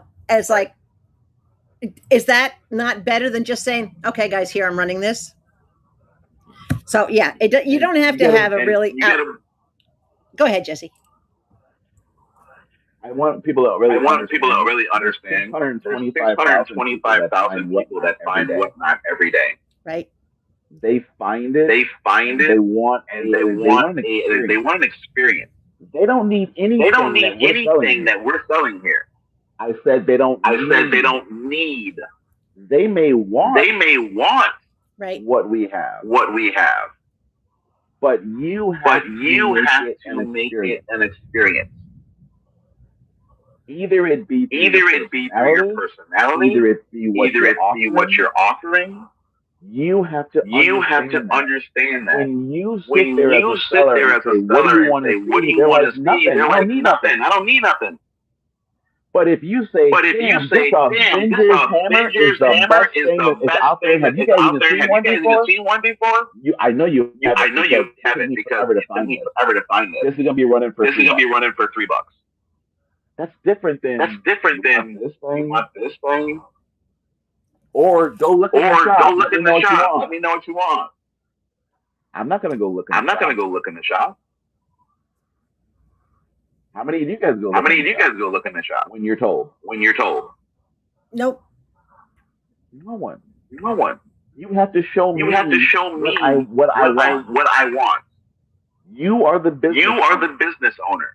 You know your inventory. You got excited about it. You bought it because you thought I wanted it. So now tell me why I want it. Right. Tell us why you got excited about buying it for your shop so that we might be able to buy it from you. Or put yourself in our shoes. Pretend you're the buyer. What would you want to hear about that piece that would make you interested in buying it? So Jesse asked me a question. He says, do I usually use the search bar, browse categories, look at followed sellers, or click shows Whatnot recommends to you? Actually, I do a little bit of everything because I don't want to miss out on something by having tunnel vision and just using one search device all the time. So I typically, if I am looking for something specific, I will use the search bar and I will browse through categories, or I will browse through products if I'm looking for a very specific product. Like when I was looking for my label printer, I searched products for my thermal label printer. And guess what? I'm going to tell you this, what happened. That's why this is important. I found a shop that when I was under shops, all right, it showed that this shop had one. This show had one, but it didn't have an open shop that I could go into and look at it or pre-bid or buy it now. 10 minutes later, when I looked by products, I found a shop that had this item in their shop as a buy it now. And I ended up getting my beautiful label printer for $10. $10 with $4.99 shipping. $15 for a label printer. That is okay. So yes, use the search bar, browse the categories, browse products. If you're looking for something particular, like I was, do I look at followed sellers? I look at sellers that I'm following to see when their next shows are or what they might be presenting, so I know whether or not to bookmark it. Now, some people say, go in and bookmark all the shows. Well, I don't do that. I go to the profile, I look at the shows, and I look at which ones apply to me, and I bookmark those shows for the people that I follow. I don't bookmark everyone because I don't want to, how do I put this? Just because there's a bookmark doesn't mean it's that many people are going to show up at your show. Facts. Okay. So I don't put a bookmark there to mislead the seller that I'm going to be there when I most likely am not. If it's something that, you know, maybe they're running bags that night. I don't go, rarely do I ever go to Jesse's Run That Bag show. Because I got enough bags from him.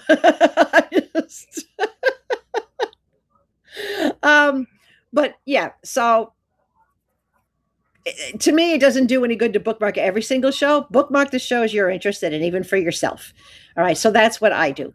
And when Whatnot recommends a show to me, when I first log on and it gives you those, like for you, it says, I will scan through it for that day. And again, if there is anything in there that I might be looking for or that might catch my interest based on the thumbnail, right?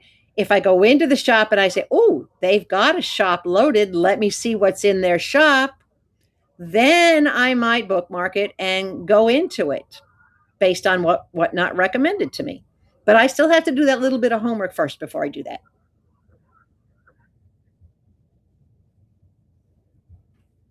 That makes sense? Probably not. Yep, it does. All right. Like at least a little, at least a little, you're right, Jamie J. At least a little personality. Make me want to look at you and not watch paint dry. So the second question, I wanted to chat a little bit farther up, and I think that's partially what she was talking about too. Yeah. Yep. And that's the thing too. You're absolutely right, Kim. We don't have time to waste and sit in the show waiting for what we want. You got to figure out what to show us. We will look in the shop. It doesn't hurt. If I'm modding for somebody, I'll always tell them, hey, check out the shop, check out the bin, drop a pre-bid, drop your requests. That's why it's so important to have a moderator to say all those things and direct, because there are a lot of new shoppers. As Jesse said, there's hundreds of thousands every week, and they don't know what to do. They're brand new. All right. Jesse says, does seeing a large viewer count make you more likely to enter? Well, number one, no. No. Okay. And I'll tell you what I mean by a large viewer count. Or would I rather shop in a smaller room where they have smaller, right. So small sellers, listen up. I'll use an example. There's a big shop out there. Everybody knows it. It's called Cool Kicks. It always has 1,200 or more people in there. You will never get a bargain in there. It is fast paced. They're in it for the money. They are not in it for the people. I am not going to put myself into a room that has that many people in it. I think the most people that I've ever gone into a room maybe had like 100 or 115. If I know the shop, and I'll throw a name out there, like Sold by Sam. Okay. I've been with him since the beginning. I did several reviews on him. He's not only a 5-star, I also have a platinum rating, and Sam is a platinum shop, one of only 2 platinum shops that I have. So I will go into Sam's shop if he has 125 people because he's consistent. He maintains the same pace. He always has things ready to show. He always runs good prices. He always breaks down his shipping. His shipping is quick. I mean, he is perfect. So he can handle 120 some odd people, and I will still get a very decent deal. All right. So I would rather go into a smaller room. If I see somebody has 1, 2, 3, 4, 5, I'll go in there. That's how I found Helen. She had 3 people in a room when I went into Helen Hunt's, and I had a blast. Darla and I went in there together. We were on the phone, but we both went in the shop and we had a blast. I ended up shopping from her and doing a review, and I've gotten a couple more orders from her since. So yeah, I would rather give my business to the smaller shops than I would to the big ones who really don't care about my business. Okay, here's a really good one for you. Okay. And I want you to read it and answer as quick as you can. Okay. Here it goes. All right. I'm scrolling down to it. All right. Once you enter a show, how quickly did you decide whether you're staying or leaving? It takes me like 5 seconds. Literally. You hear that, chat? Takes me 5 seconds to decide. So because again, what in that 5 seconds? What's making you decide? Well, the first thing is the visual. The very first thing within that 5 seconds is, what do I see on my screen? And I'm a trained observer, guys, because I have a teaching degree and other degrees, but I'm trained to observe. I immediately, my eyes go to the person that's presenting. What does this person look like? I can do a quick evaluation. Okay, neat, presentable, in a sweatshirt, t-shirt, doesn't matter. That they're still, background is a mess. Running an item, I see an item on there that I'm running. Full shipping is up. The item's crap. See ya. I'm out. That's all it takes. Okay. Very. Ready? Thank you for the raid. Follow. Oh, who gave us Everybody the raid? follow Danny's discount. Hi, Danny. Okay. Full transparency. One, sorry for that. They've been doing it for an hour. 2 hours. But I'm being quiet. Danny, I know it's hard. It's hard. One, I got this idea to do a buyer interview type situation from Danny. Okay.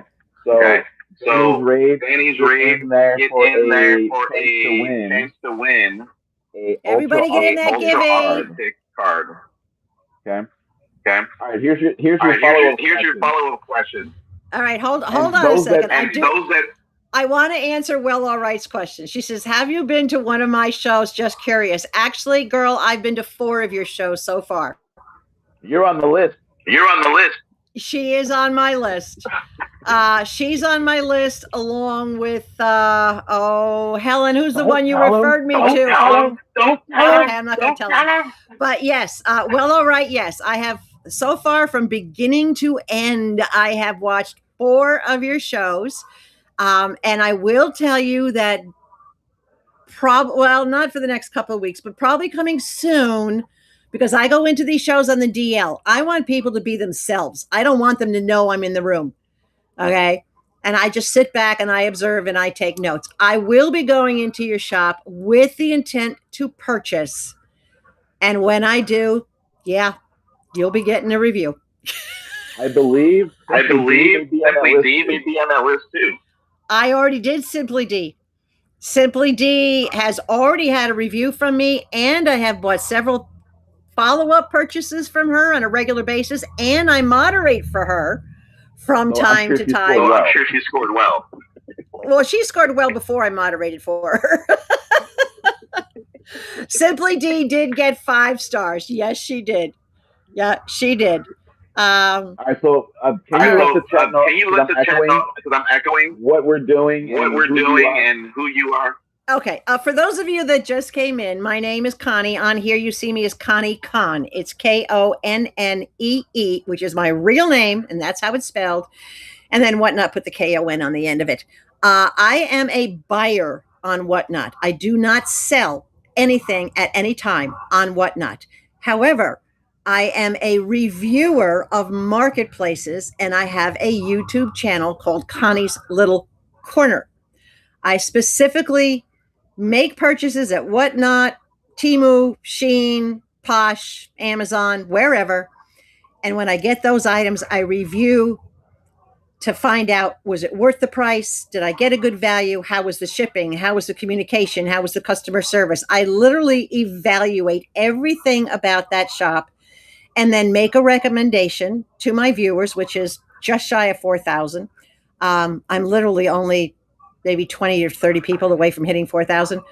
I make the recommendation to them as to either, yeah, it's okay to go, but use this cautionary method, or stay away from it. It's red flags everywhere, or somewhere in between, or I give them a rave review and highly recommend them.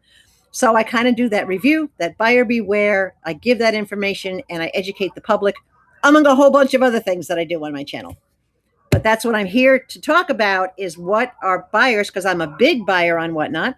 What do buyers look for from the Whatnot sellers, so I can help the sellers grow their channels? I told, yeah, go ahead. Fans, thank you very much for that. Appreciate that. That giveaway, guys, is going to be for a free authentic card, and we're going to do another one for Spencer's raid. And go ahead. Sorry. Okay. What I was going to read is, Jamie had a question. Jamie J said, which do you prefer, seeing the seller or back facing towards the product? That depends on what's being shown. If I'm in a show where maybe it's a silent auction, I don't need to see the seller. I just want to see the products. All right. But if I'm in your show, Jamie, I want to see you. I don't want to see your back. I want to see your display, and I want to see your beautiful face. And I want, in other words, we're making eye contact through the screen. I'm looking at you, you're looking at me, even though you can't see me. All right. I want to see. But now, even for jewelry. Well, as I said, I know you sell jewelry, so. But if I'm going into a silent auction, I don't care. I can just see the hands showing off the jewelry, and then bid accordingly. If I go into a shop that there is a seller sitting there holding up jewelry and displaying it, that's fine. I'm fine with seeing the person. And if it's not a silent auction, I want to see the person, if that makes sense. If it's not a silent auction, I want to see the seller face to face. Fair enough. Yep. 5 seconds on that giving. Give me 1 second till it's cleared. Thank you, Danny. Who's getting it? Kim, 792. Congrats. That part. Yes. Now, I had gone into Zindy's, into ZCute Closet, and they were doing a seller support type of thing with Well All Right. And I sent a DM and let her know that basically I'm available as a tool for the sellers. Review your shop. I drive businesses. I drive shoppers to your shop when I give my recommendations and I do my reviews.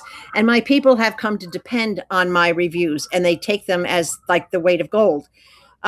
So I was asked by her if I would consider doing an interview with them like I'm doing with Jesse. But Jesse had asked first, so that's why I'm doing Jesse's now. But I know, brush it off. I know. No, well, all right. You have never seen me in yours, and you won't until I'm ready to buy. When I'm ready to buy, I'll usually come in and I'll wave and go, hello, gorgeous, or hi, honey, or hello, sweet thing, or something along those lines. And then usually anyone who knows about me, their usual response is, oh, shit. Make sure the back. Okay, teachers in my place here, whatever. Okay, I got one more question for you, and I think it's gonna hit pretty good with the sellers. All right. Hey, Spence just rated in 229. Spence 22924. Thank you for the raid of 14 people. Thank you. Giveaways for Spence is up there right now. And it's gonna be my ultra authentic studio start. All right, so there's your question. All right, hold on. Let me scroll down. All right. Ultra says, what is the number one thing a seller can do in the first minute you're there that makes you want to stay? Greet me. That's the very first thing. When you see somebody come in the room, you don't have to greet me personally, but you say, hey, hi, I see everybody come in, or, hi, Connie, hi, Joanne, hi, Amy's Gifts, welcome, come on in. This is what we're doing, right? Okay. Acknowledge me. Does the word offend you? Yes. What is offensive to it, and what would you rather?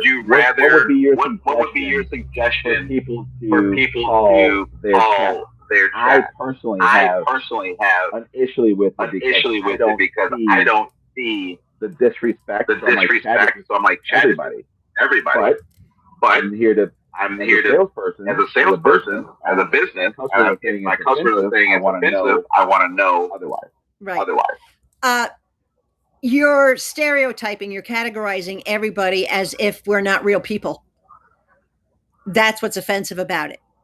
All right. Chat makes it sound like we're all like we're a bot.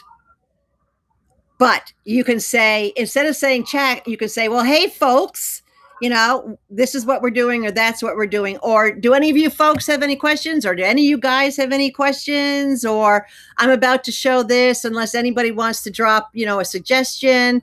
You're in my room, you're my peeps. Don't turn us into something that's robotic. And chat is a robotic thing. That's why we all find it offensive. Okay, fair enough. Yes, even Kim is like, don't use the word chat. You call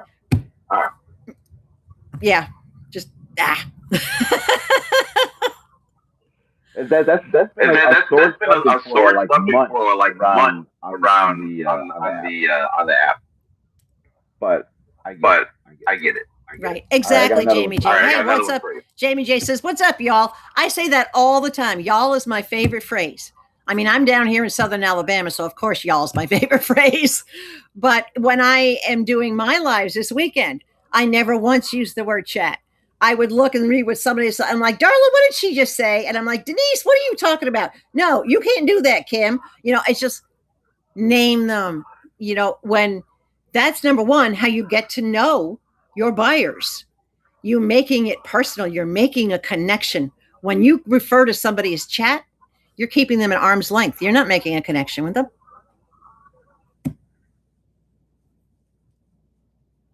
Okay. But if you're... Yes, you did, Jamie. You did. I won't go there. No, go ahead. We'll explain after 7 seconds. After the 7 seconds? I do. There's 1 second now. For the giveaway? Gotcha. The world. There you go. Way to go. Okay. I just feel that taking generalized term I can look at call y'all or guys or friends as a negative because I don't know you. You're not my friend. A chat to me is a general term to be inclusive to everyone, not gender-based, not sexist, just generalized. That's how I view it. Right. But understand that your buyers don't want to be generalized. That's the thing. When you go in, no. I'm talking to Connie. I'm talking to Connie. I can't name 23 people as a group. I've got to say something that someone could be offended with. Someone could be offended with. Someone could be offended with y'all. So where's the happy medium? That's what I'm saying. Okay, so just like him said, hey, you guys. Or, hey, everyone. All right. Hey, everyone. All right. Or everyone everyone who's here in the room, everyone who's here at the party, and just use the term everyone. Come to the sauce. I'm slowly working on it. As Tim, the T on me, I say chat all the time. And exactly, maybe that's because of the gaming. And that's where the chat started from. I get it. But Carla and I understand the Southern hospitality. Yes. So all my customers, please know. I mean no disrespect. I'm learning. You are. But just keep in mind that not everyone is comfortable being referred to as chat. I know that. I'm aware. Well aware. So yeah, I get it. I told you I can only be honest, guys. That's all I know how to be is honest. And that's what we want. I would not want any sugarcoating from anyone. Mm-mm. You'll never get it from me, ever. Okay, how about that one? How much talking is too much? Talking before you want the seller to run the next item. If you're talking gibber more than 30 seconds, it's too much. You should be moving with a good pace from item to item, but not rushing. I mean, it's not a marathon, just show your item. And while you're either writing down who it goes to, whatever, you have a little chat, you're talking and keeping engaged, and then you move on to the next item. So I would say 15 to 30 seconds is fine. Anything more than that, you're talking too much. Okay. Any follow-ups on those guys?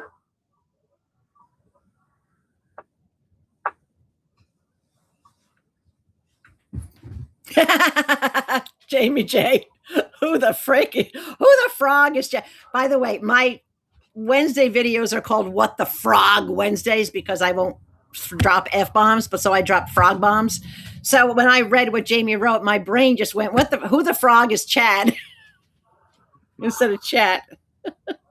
That was a good question. Yeah.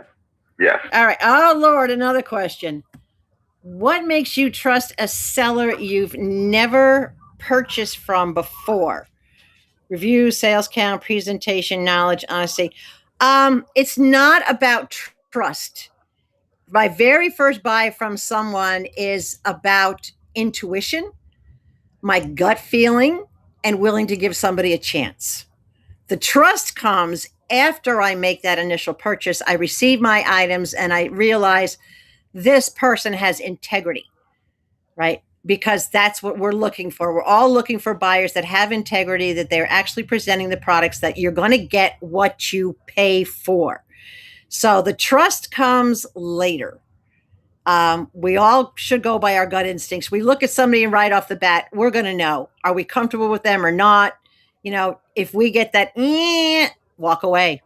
If I get that weird feeling, I walk away. I leave. I love it when they're honest about the flaws. That is one of the things that will encourage me to buy from them. But again, not necessarily trust them until I have that item in my hands. It's a good one. Did you put another question in there already? I'm about to. I want to put two more. Okay. All right, here's another last one. Well, not the second to last one. Hold on a second. All right. I couldn't hear you there for a second, but that was my phone. Okay. Okay. To the last Second to the last question right there. When you're watching an auction, what makes you finally swipe and bid instead of just watching? That's a really good question. When I'm watching an auction and I decide to bid, it's because I've been given enough information about that item and the price they're asking for it and the shipping that's on the screen all comes together for me. It's all got to work. That's what will make me bid. So you could be the most beautifully made up person in the world with this gorgeous display behind you, but if you're running an $8 item for $30, I ain't going to touch it. Or you could be like Jesse, sitting there in a t-shirt, right? Kind of all calm, chill, relaxed, got his little display behind him. He holds up a bag and I'm like, that's pretty cool. I like, oh, good price. Oh, good shipping. Bid. All right, I lied. I got two. I got two questions. Hey, no lying. Ready? Here's second. Here's second to the last. This was second to the last. This was second to the last. Second to the last. It was supposed to be the last. What turns a one-time purchase into the following the seller and coming back? Oh, well, that's an easy one. That's checking off all the boxes in my buyer's questionnaire type of thing. In other words, do they have the variety I'm looking for? Do I have other options at their shop? Could I possibly be buying more than one or two things from them? Do they have enough to offer me to keep me coming back? Did I like their personality? Did we click? You know, did I feel comfortable being in their room? Did I feel welcome being in their room? Right? Did I get a fair and reasonable price? I don't want $1 on everything. I don't have to have that, you know, but did I get a good price and decent shipping? Did everything fall into line? Did it check off all my boxes? Hell yeah, I'm going back. How many times have I been back to Helen or Dee or you know, or Carla? Yeah. Because I didn't know you guys from Adam in the beginning, but I took a chance based on what I saw and what you offered. Now you can't get rid of me. So now, guys, this is the second to the last question. And I'm going to put this out here. I'm sorry, the last question.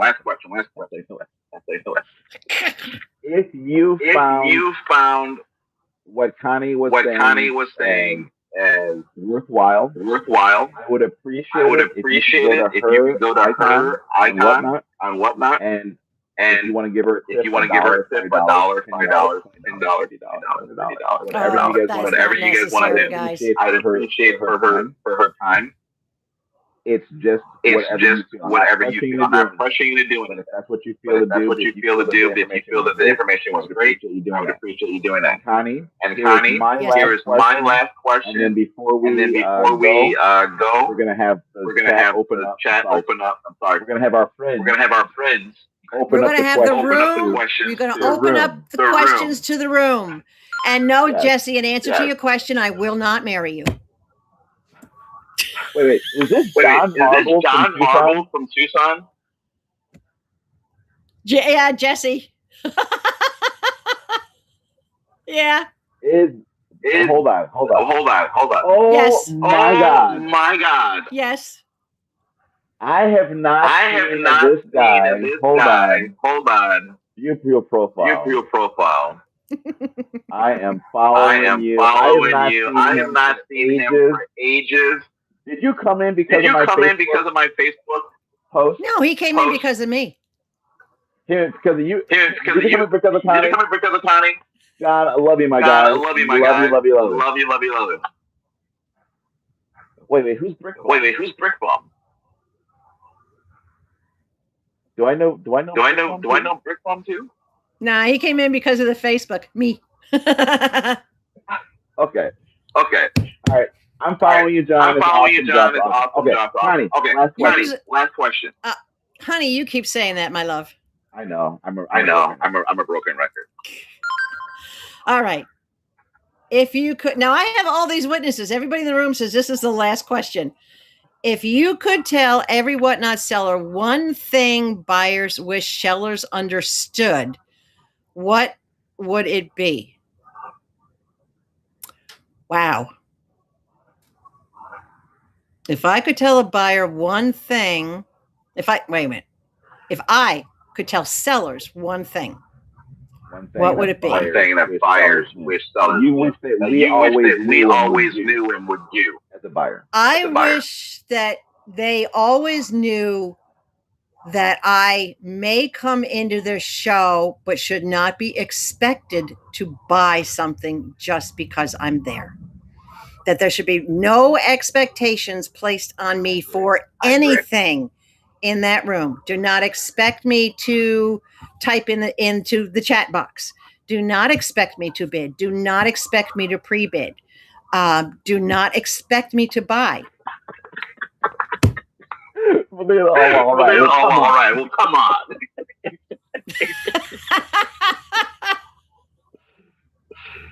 Well, it's true. Connie, one of the worst. I've gone into rooms that people were in my room. Also, let me tell you this. I'm like, wait a second. What do you mean? I feel pressured. I feel pressure now. You know. Yeah. Don't put expectations on me, and everything will be fine.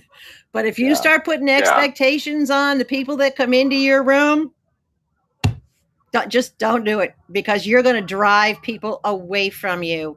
It was the best question of the night. Yep. How cool is it that Ultra Authentic Purse Therapy card? Tony, I'm telling you, that card, girl, we knocked it out of the park. Tell them the story. We knocked that out of the park, Tony. High five. That Purse Therapy trading card. Jesse, you going to hold up and show it? All right.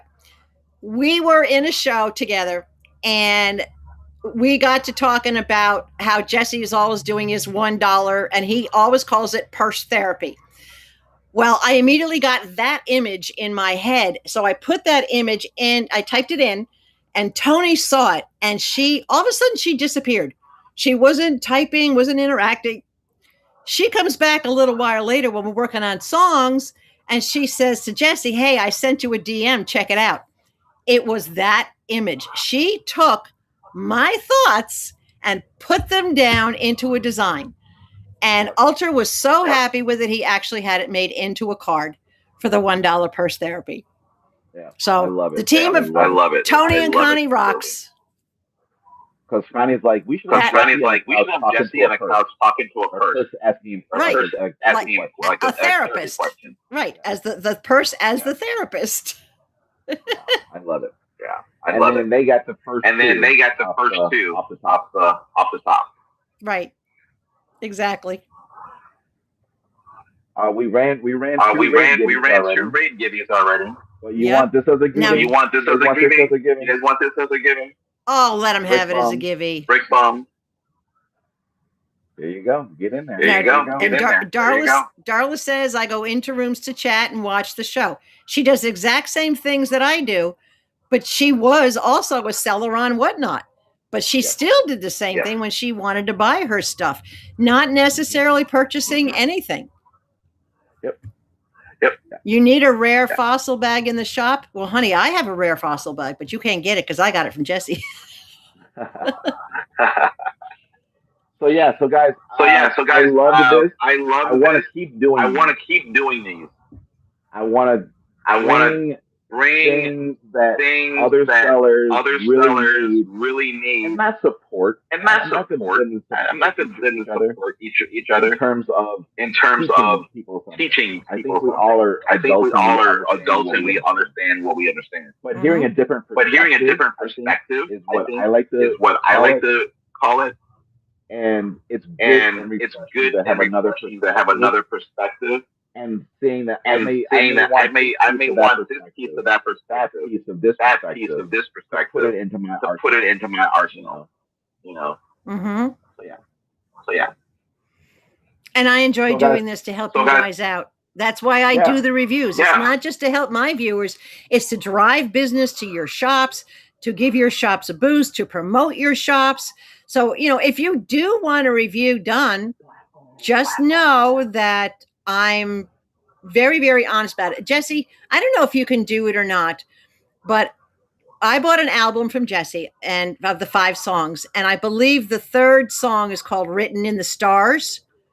and it's about how I review. And it basically says, and part of it is that I will be happy to come in and review your shop, but you have to be prepared for the truth.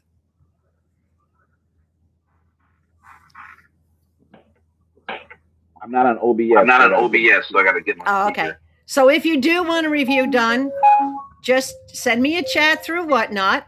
All right. Just click on my little icon there and message me and tell me you'd like me to do a review on your shop. You better mean it because y'all be ready. I am doing one that she does know I'm doing it. I'm doing one for Lil Spoon because I was asked to do one, and she was there and said, yes, she wanted one done. So she knows I'm doing that. But right now I'm still in the viewing process. But I've seen a lot of what she's got, and I will be shopping from her to do a final review. But yeah, truth bombs only. Honey, that's all I got. And sometimes they will land, and Darla can tell you, and I think anybody else that I reviewed, like Carla and Jesse, if I do critique something, I do it very gently for the most part. All right. I will always balance it out with, this is what I saw, but, and give my thoughts on what might be causing it. Or I give a lot of positive feedback. I don't necessarily hold it against a shop when I find, an inconsistency or something there. Brickburn, just send me a DM, honey, okay?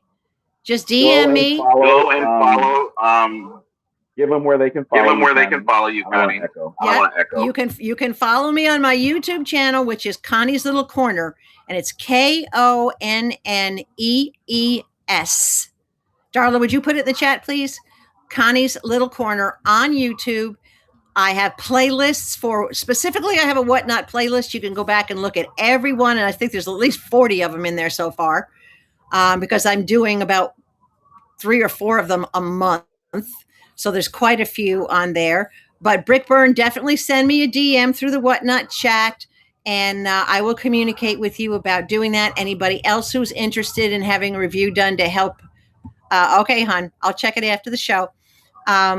Anybody else who's interested in having their shop reviewed, whether you want review with purchase, review without purchase, or if you want to do a collaboration with me where you give me a budget, I pick out those products, you just send them to me. It's no swiping or buying. You just send them to me. I do the review, and you get the truth. Connie, thank you. Yes, just like a minute, guys. Last question. We're gonna play her song about her reviews. I don't want it to echo. So once we disconnect, we'll play her song. Then we will close it up and go from there. Before we got a winner. Who's the winner? Elisa, what's up, girl? Brickburn, put that information, please, in the DM, and I will communicate with you as to how I will do that with that type of shop. But yes, I can still do it even with that with what your products are. But I have to do it a certain way because my YouTube channel is family friendly, and all my reviews, just so you guys know, I do video reviews.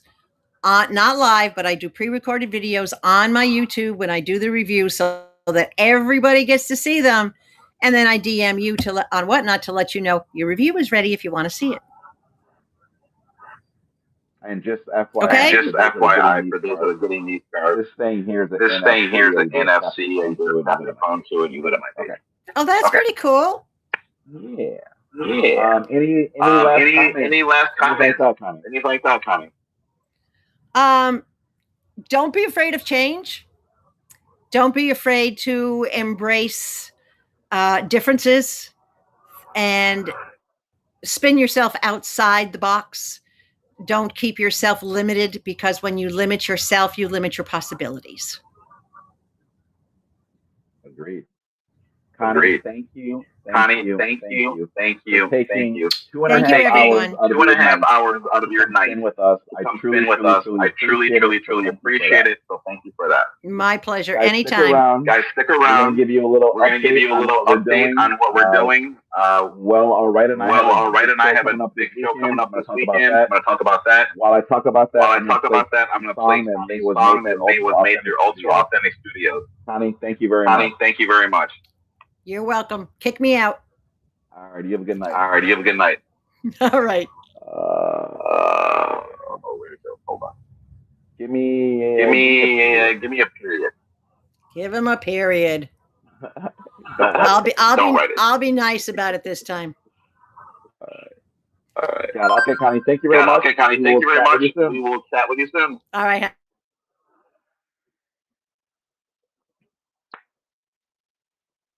Uh-oh. Did it not go? She froze. Why is she frozen? Honey. You're still there. Hold on. There we go. Took a little bit for the system to do it. Guys, give me an emoji if you thought that was well worth an interview, just talking to someone and getting real life experiences. I thought it was great. 2.5 hours went by like that, guys, like that. So, um, I'm gonna do another one of these, if not with Connie, with another set, with another individual, talking about maybe a different topic. Maybe talking about, shipping, talking about other things that impact us sellers that we may overlook and not really pay too much attention to, but are huge, huge factors of people not coming back into our shows. Okay. Um, I will welcome people DMing me with certain subjects or something like that if you want, or if you yourself want to co-host and be put on the quote unquote hot seat to host. I'm definitely open to that as well too. So let me play Connie's song here, and then we're going to tell you about our upcoming shows that I am on. Well, all right. Well, all right. If you can put a period or say hello.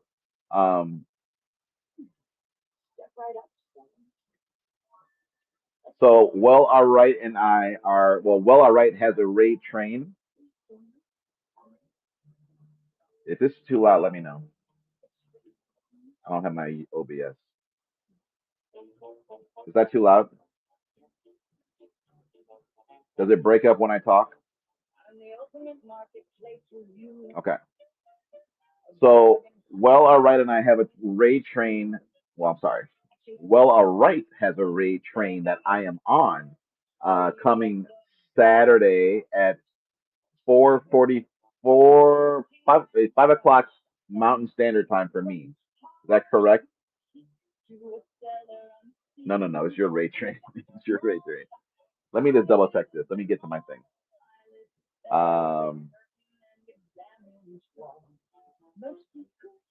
It is a Ray train for the category of mid-range bags, but it's strictly fashion bags. Okay. And that is going to be the kickoff is at 5 o'clock Mountain Standard Time, and I'm gonna start off my show at 4:50. Get my people in. We're gonna raid over into Well, all right. Well, all right is gonna kick it off and send it to the next person, the first person on the raid. I will be the caboose. I'm gonna be the ending host on that raid train. It is going to be fashion bags only. You won't see any coach behind me. You won't see Fossil. You won't see Dooney and Burke. It is truly a fashion bag show. Hence the fashion bags. Okay. It's going to be fun. It's going to be interesting. And it's going to be it's going to be different for me. And that's what I'm excited about the most because I also want you, the customer, to be able to have a different variance of just being swamped down with Coach. Because there are other beautiful bags out there, well constructed, well made, for way less money. And so yeah, but please, please follow Well, all right. She is an awesome, awesome person. I'm sure this will not be my only time on a raid train or her on one of my raid trains at all. Um, so stay tuned for that one as well. On Sunday, I've got a fossil only raid train by Gigi Han. I think it's Gigi and Kim, if I'm not mistaken. Are you both hosting that, Kim? Um, so we've got one of those. Yeah. So this is a fossil only raid train. That's Kim 7972 as well as Gigi Han are hosting those, and that will be on Sunday. So keep an eye out for those. I'm scheduled to come on tomorrow, but I doubt I will be on tomorrow because I'm already 8 o'clock and I got to be up at 4 a.m. tomorrow. So we'll see. But lastly, just remember for next week, or if you want to do it this week, if anyone purchases my new 6-part series for sellers, which is the Whatnot Seller Success, it is a digital download. You get 6 guides with worksheets. And if you purchase tonight, you will get my ultra authentic spreadsheet that is an average cost of goods that is reusable throughout your selling career. Instead of you thinking that I paid $10 for this purse, therefore I need to sell it for $10.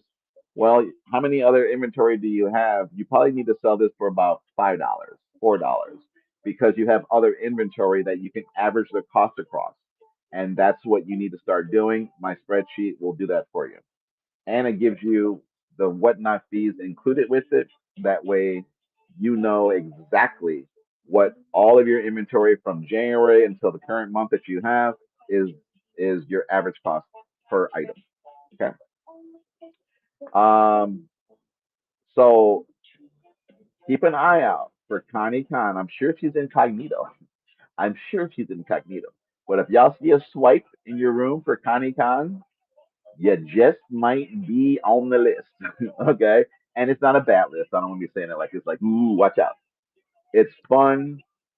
It's even more fun when you don't know what's being done and written about you or said about you, because it's going to give you your normal routine that you normally do. Obviously, it's like if you see a celebrity come in, you're like, oh, I know that person's name or this another person. I'm going to package it really extra careful. If she catches you off guard, that's the best, in my opinion, the best time to get a review, because that's when you know your normal standard way of doing things is good, bad, or indifferent. So you don't think you would want to know? Why not? Uh, I'm out tonight. Darla, you are the best, Darla. Thank you, thank you, thank you. I am so glad we were introduced via Connie's website.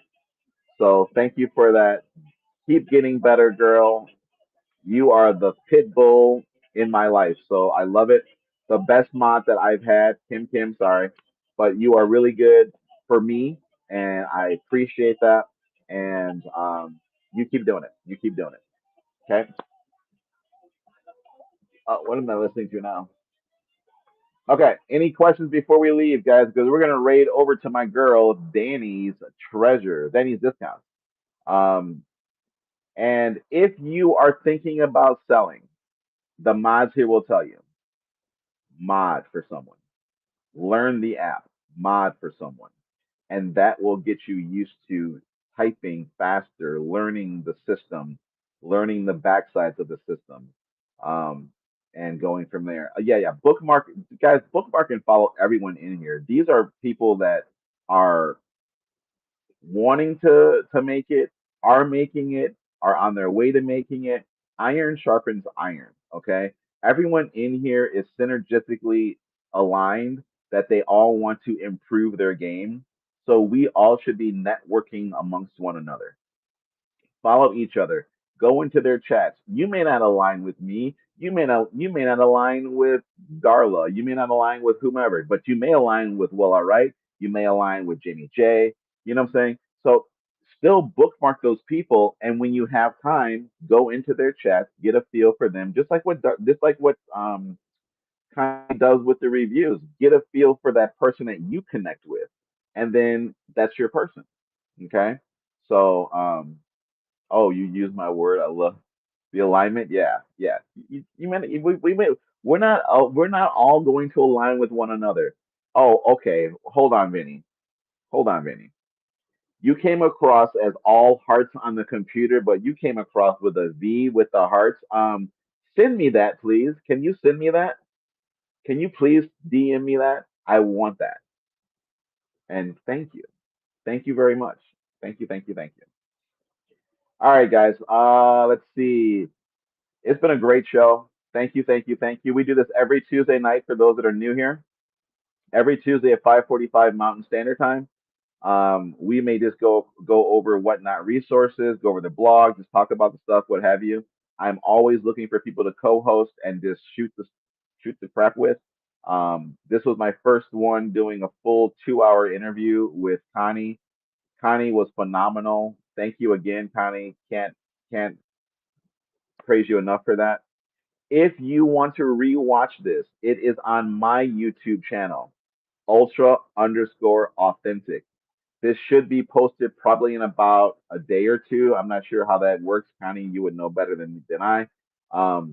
But I did live cast it to YouTube, so you can rewatch this in its entirety once it gets posted up on YouTube. Okay. So, guys, thank you very much. Appreciate you. And that's it. Ultra Authentic on YouTube. And we're going to raid over to Danny's Discounts. This is whom I've got the idea from because she was the first that I've seen that hosted one of her customers and asked questions very similar to what I asked with Connie. And I'm like, I like that. I want to bring that to my people. So we're gonna go to Danny and go in there. And Danny she's a hoot, y'all. If you ain't seen Danny in action, go in there and say some off the wall shit, and she will respond to you. You be like, oh, I gotta keep going. She is hilarious. Okay, love her energy. And let me go in the room. Raid.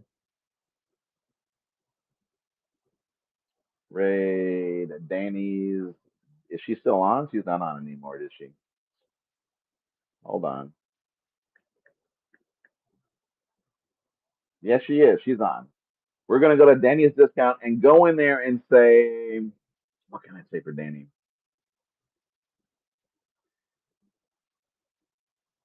I don't know. Say something off the wall. Um, Black Candles. What can we say that would just get her a little edge? Do you know what we can say to her? Spoons taste delicious. Gotta go, brother. All right, John, dude, awesome. Thanks for stopping in, my guy, dude. I have not seen you for ages. Your kids have got to be taller than me by now, man. But thank you for stopping by. I will reach out to you one way or another on Facebook, and we'll connect numbers and everything again, dude. All right, pickles are blue. Gotcha. Let's do it. Pickles are blue. Go in her chat and say pickles are blue. If you want to highlight what you see right there under Black Lab Candles, and then copy and paste it, put it in her room. We're gonna raid over to Danny and say pickles are blue. Thank you guys very much. Appreciate you. You guys have a great rest of your week, and we will see you this weekend. Take care.